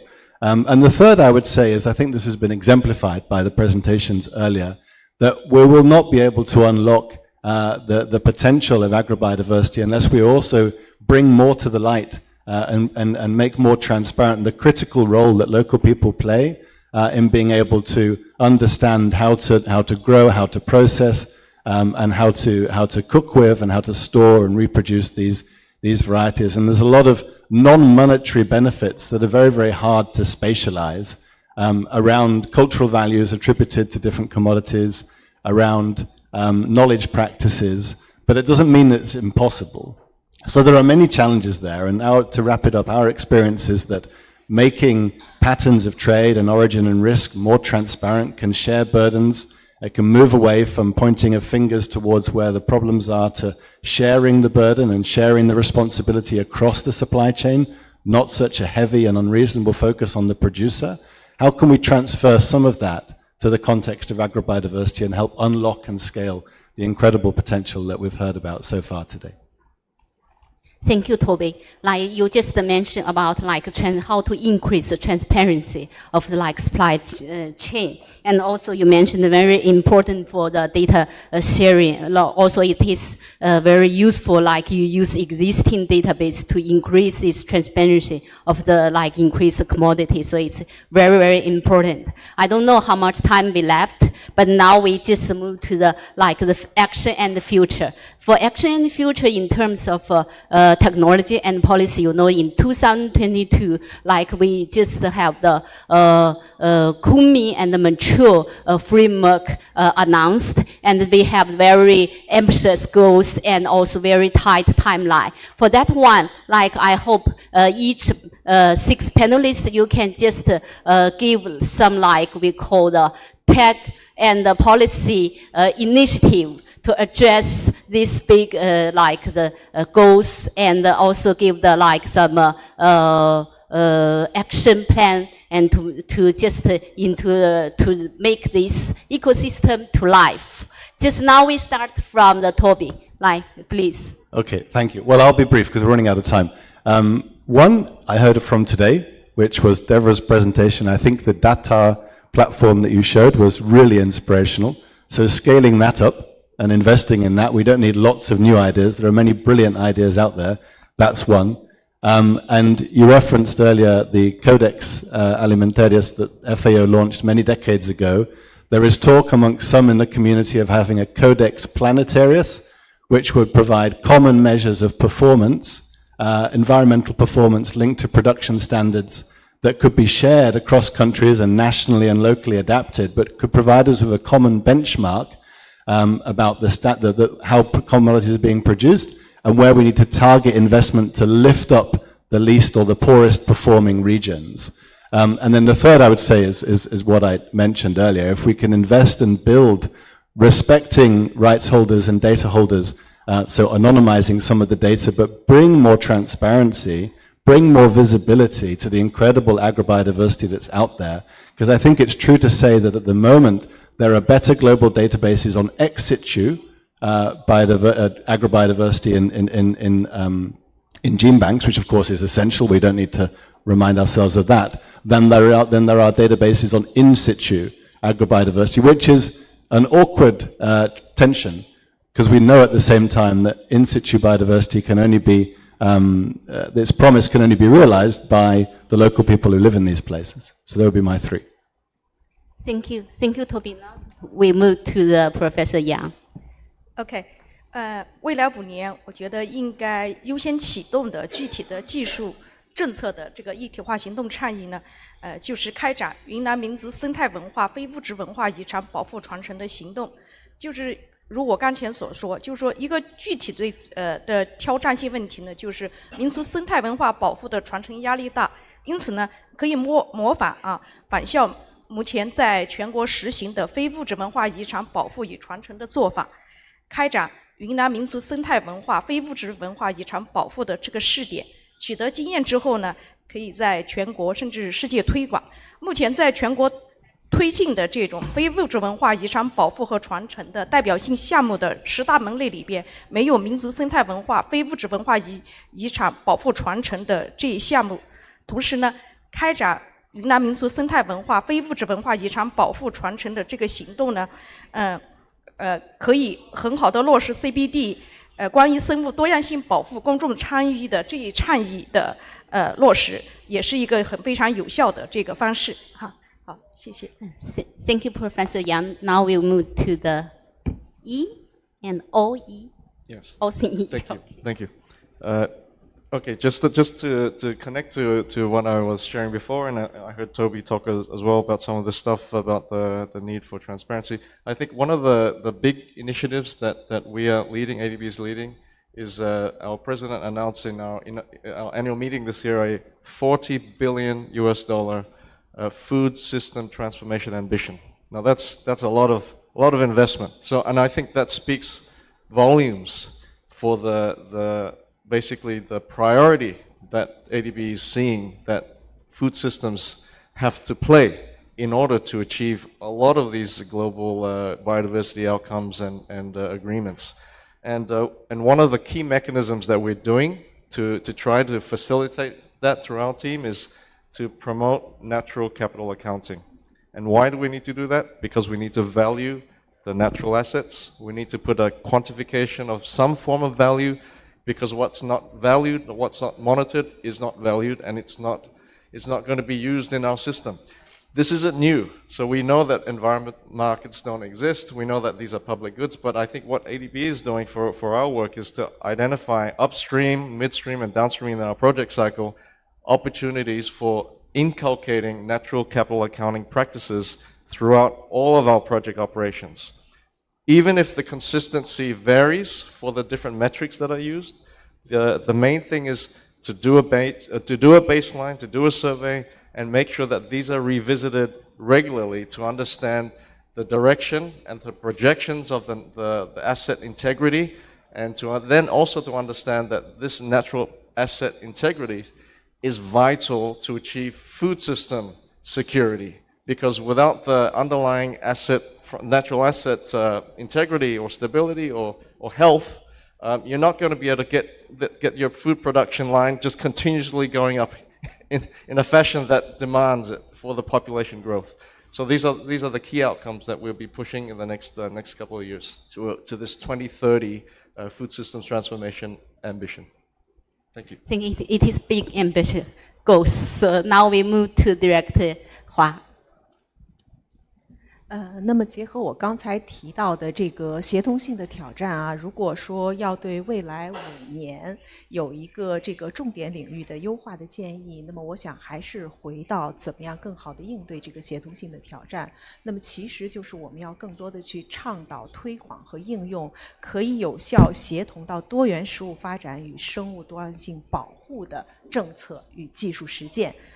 那么我们都知道昆蒙框架呀，为了这个到了2030年遏制生物多样性的退化，其实是设立了23个具体的行动目标。那么这23个具体的行动目标中呢，有很多都是和农业生物多样性、我们的农食系统相关的，尤其是目标7和目标10。那么针对影响农食系统、农业生物多样性的这种有害品，到2030年的目标上的这个使用量的减半呢，以及说这个鼓励和确认我们这个农林牧渔这些产业和系统，那么他们能够更可持续的管理与发展，利用生物多样性友好的一些这个利用方式，这些其实都是在全世界范围内设立的目标。那么也是在这个昆蒙框架的要求下呢，其实目前在世界范围内已经有196个缔约方，已经有55个缔约方，包括中国在内，都提交了自己国家相应的这个生物多样性战略与行动规划。那么在这个里头呢，其实中国到2030年和我们的农食系统相关呢，也是围绕着这个农业种质资源保护农业生物多样性管理、可持续利用和会议分享，提出了具体的行动设计。如果我们去看这些中国的这些行动设计的话呢，其实这些大都是致力于推动我们农食资源的保护与技术应用，那么提升我们生物多样性、农业生物多样性的管理水平，进而呢实现它在可持续发展过程中的一个价值转化。那么所以这个呢就需要我刚才提到的管理政策与技术上的协同，而不是说单一的某一个目标是多目标的。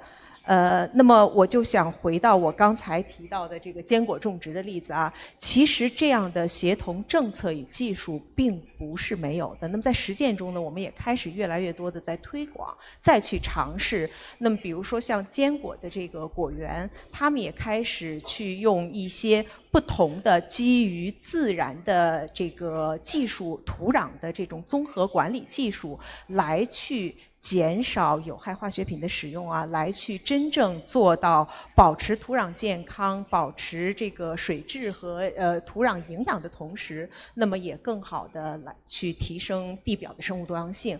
所以这些协同性的管理和技术措施是我们在未来5年尤其应该去大力推广和倡导的。毕竟我们离昆蒙框架目标实现也只有5年的时间了，所以我们呢也是觉得说通过这种协同的可持续管理措施来去应用和构建这种多样的具有韧性的农食系统，那么才有助于我们更好的应对多重危机，来更好的实现2030年我们农业相关的农食系统相关的目标。Thank you, Dr. Hua. And now we move to Iris in very brief time. Yes, two points.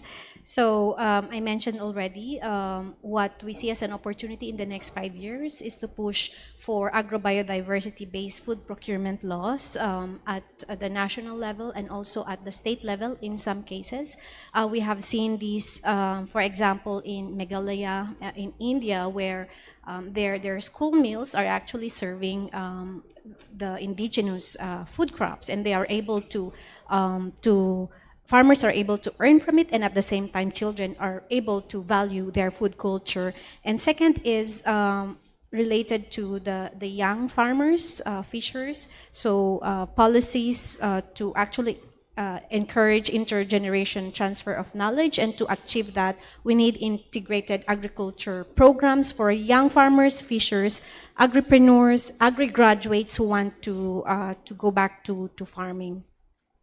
Thank you, Iris. Now we move to Professor Pan. Okay, for the future work, I think that two aspects. One is that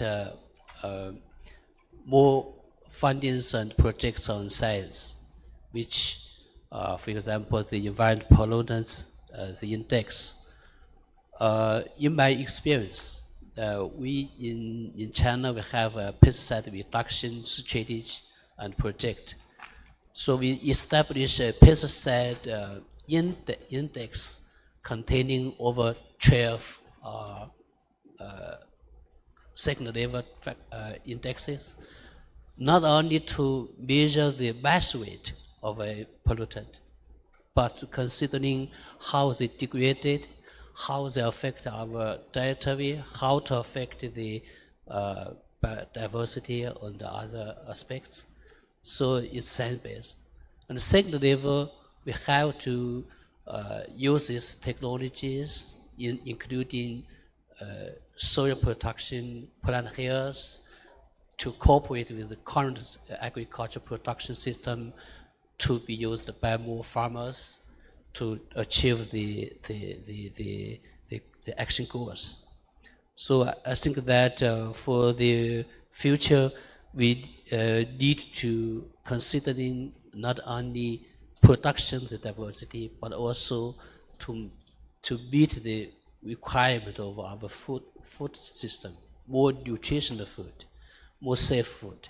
So I think that to achieve this, to considering the full chain quality from seed, production, processing, storage, distribution, and all these aspects. Thank you. Yeah, thank you for all the distinguished panelists. And in very limited time, we already have very fruitful discussion in terms of the challenges and action plan. And also, I think it is a long journey in terms of the tech and the policy. So let's move forward. Hopefully in the future, we have like the workshop, just addressing this specific topic. So thank you once again.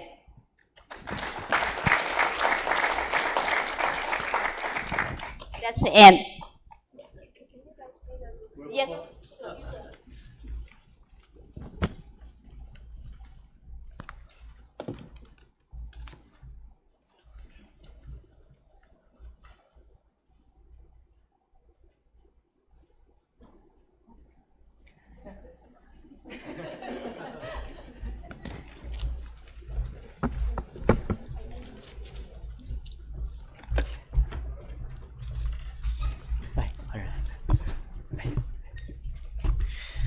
Thank you very much.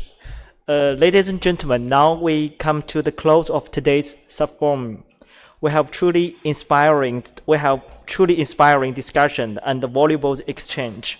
To conclude this subforum, it's my great honor to invite our closing speakers to share his reflection.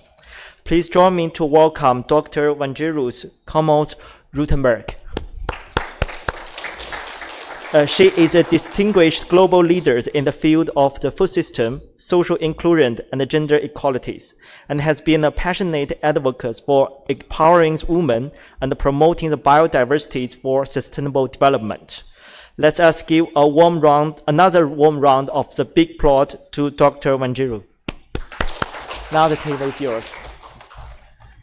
Thank you. It's been a wonderful afternoon, and Yeah, I'm going to keep this really short because I'm the one standing between us and the break. First, I want to thank the organizers of this conference. It's been such a fruitful, such an interesting set of conversations, such a fruitful afternoon. I especially want to call out my colleagues at the Alliance of Biodiversity and CIAT and the China office of the Alliance. I'm looking for Kayu somewhere in the audience. There she is. I want to thank you and your team for the hard work that you've put together in being one of the organizers, along with the other organizations that helped put together this event. I also want to thank our online audience. Thank you for joining us. It's wonderful to know that we're not here alone, but there's others who are listening to what we're saying and engaging. Now, closing remarks are really hard to do. I don't want to summarize everything that's already been said because, well, it's already been said. I don't want to repeat everything. I'm also not a biological scientist, so I can't teach you new things like soil health. That was really interesting. Mosquitoes, the former minister was talking to us about mosquitoes eating fish eating mosquitoes. It's already all been said. The fruit forests also. I mean, there's so many interesting things that were said here today. The presentations have really been inspiring. So I thought maybe I would just make it more personal to me. This is my first time in China, and it's such an incredible experience. Those of you who have been to China before, I hope you remember your first time, and it was as amazing as my trip has been. If it wasn't as amazing a time as I'm having, I'm sorry for you, but this place is mind-blowing. The food, oh my God. I don't know what you're putting in the food, but I want all of it. The people are warm and wonderful, and the country's development is just mind-blowing.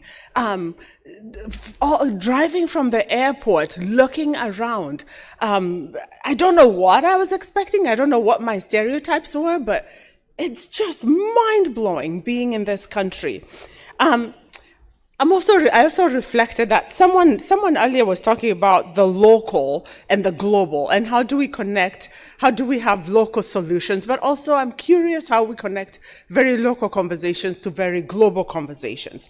And so I want to use the opportunity of delivering these closing remarks to share some of the reflections that I've been making in the last 24 hours since I got to this country. And also listening to the conversations today that are very local to here in important ways, but bringing them to a global and then localizing them back to my context on the African continent. Where I'm from. I'm from Kenya, and as mentioned, I serve as the managing director for Africa at the Alliance. So I spend a lot of my time thinking about the continent. My job is to think about the African continent and agricultural development and the role of agriculture in driving prosperity on the African continent. And as an African, I can't help but admire what the Chinese people have managed to do and to accomplish in a very short period of time. I know people know the data better than I do, but not only has this country managed to pull millions of people out of poverty, it has also become a major global power in science and technology. And if you read the news headlines this morning, you know that China has a grip on all of us around the world when it comes to science and technology, as mentioned, rare earth minerals and what's going on globally. That is a real commitment to science technology leadership at a global level, and it has been done at an incredible, mind-blowing pace. And for many of us around the world, Chinese manufacturing is really at the center of so many of the things that we use. So again, as an African, I can't help but think, what is it that we can learn from China? And what is it that I can take from my experiences here to take back home? Now, some of you may know this, but we in Africa as a continent are facing many of the challenges that China faced a few decades ago. the kind of, we have a challenge as this generation of Africans to lift millions of people out of poverty. And not just millions, actually, billions. Because projections right now indicate that there's going to be 2.5 billion Africans by 2050. By the end of this century, 1 in 5 human beings walking on the planet will be an African. The demographic growth of the continent is spectacular. It is as spectacular as what China faced. Yet, even though we have, and from an agriculture perspective, driven tremendous increases in productivity and yields on the continent, and I want to call out my brother at AATF and your work as being part of driving that increase in productivity and yield. Our population is growing faster than we can increase productivity and yield for food, meaning we are still going to stay hungry as a continent unless we make drastic changes. And this is something that keeps a lot of us awake at night. Beyond feeding ourselves, which is a serious, urgent challenge, building prosperity and lifting our people out of poverty is also another urgent challenge. It's not enough that we figure out how to feed our people. I want to do what China has been able to do, which is actually build prosperity for a big chunk of the population. Now, I'm under no illusions. I'm not saying China is perfect, but you guys have pulled off something that hasn't been seen before and that we need in Africa. China offers important lessons, and I'm actually here to build on that. That's why I chose to be here in China on my first trip. One of the things China has done really well is get really good at producing scientists. Very efficient, very fast, and at scale. And that is how China has won the tech game, the science and technology game. I'm asking myself, how can we in Africa get as good as China in producing the scientific talent that we need to accelerate our growth?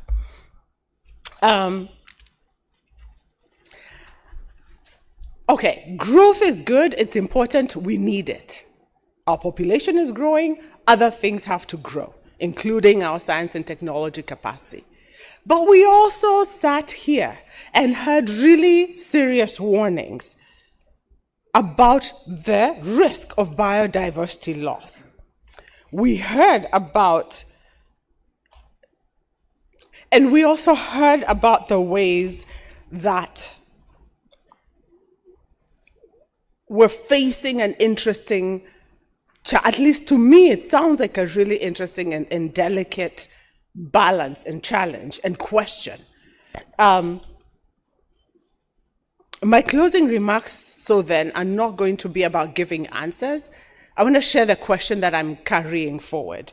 It's that, okay, we in Africa have to grow. Growth, we also hear, is leading to a tremendous amount of biodiversity loss. How we have been doing growth globally is risking biodiversity loss. For us as Africans, to what extent, and we heard about the conversations about in situ conservation, and earlier on we were talking about farmers, the choices that farmers have to make between conserving varieties that maybe are not as high yielding but taste amazing, and high yielding varieties that we in Africa are going to need to feed our people.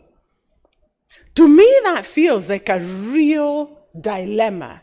Do we pursue growth and risk biodiversity loss? Or is there a way to pursue growth while not putting it all on the line and while not losing it all?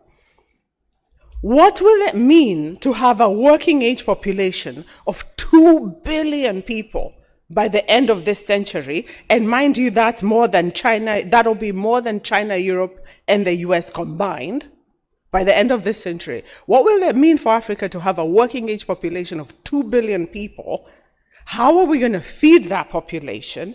How are we going to use and leverage that population to be an advantage, to drive prosperity for the continent? And how are we going to do it in a way that doesn't cause us to lose the rich biodiversity inheritance that our ancestors left us? That, for me, is a challenge that I'm taking into the rest of this conference. And it's not an easy one. I think, and I'm standing here as an African and an African leader, I think, and I'm asking myself, what are the decisions and choices that we in Africa must make now to not put ourselves into an inevitable dilemma of either feeding ourselves or destroying the environment, or losing what we currently have, which we will never get back? For me, again, my closing remarks are not an answer, they're a question. I invite you to spend the rest of the conference reflecting on that question for me. For our Chinese brothers and sisters, I'm curious how you're thinking about the tremendous growth and eradication of poverty that you have accomplished in this country, and how you're thinking about biodiversity and whether there's we have all lost. I don't think there's any place, the data I think is clear, we have all lost a ton of biodiversity. How are you in China thinking about it? What are the things that you're trying to fix now that we in Africa should know so that we don't make those mistakes as we work on preparing ourselves for the task ahead of feeding that many billions of people? So that is, yeah, those are they're not closing remarks, they're closing questions, or maybe opening questions. Thank you for having me, thank you for listening to me, and again, a big appreciation to our organizers. Thank you for holding this space for us and creating space for us to really think.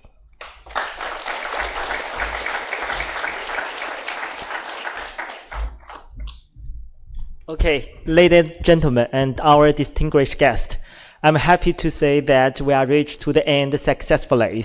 So have a nice evening and enjoy your trip in Beijing. Here is a tip that for our speakers that our dinner will be priced as the 23rd floors. If you don't receive the ticket, please contact me. And please also know that some of our guests will go to Pinggu tomorrow. The shuttle bus will stop at these buildings at the gate at 7:30. Please don't miss that. Okay, thank you once again and have a nice evening.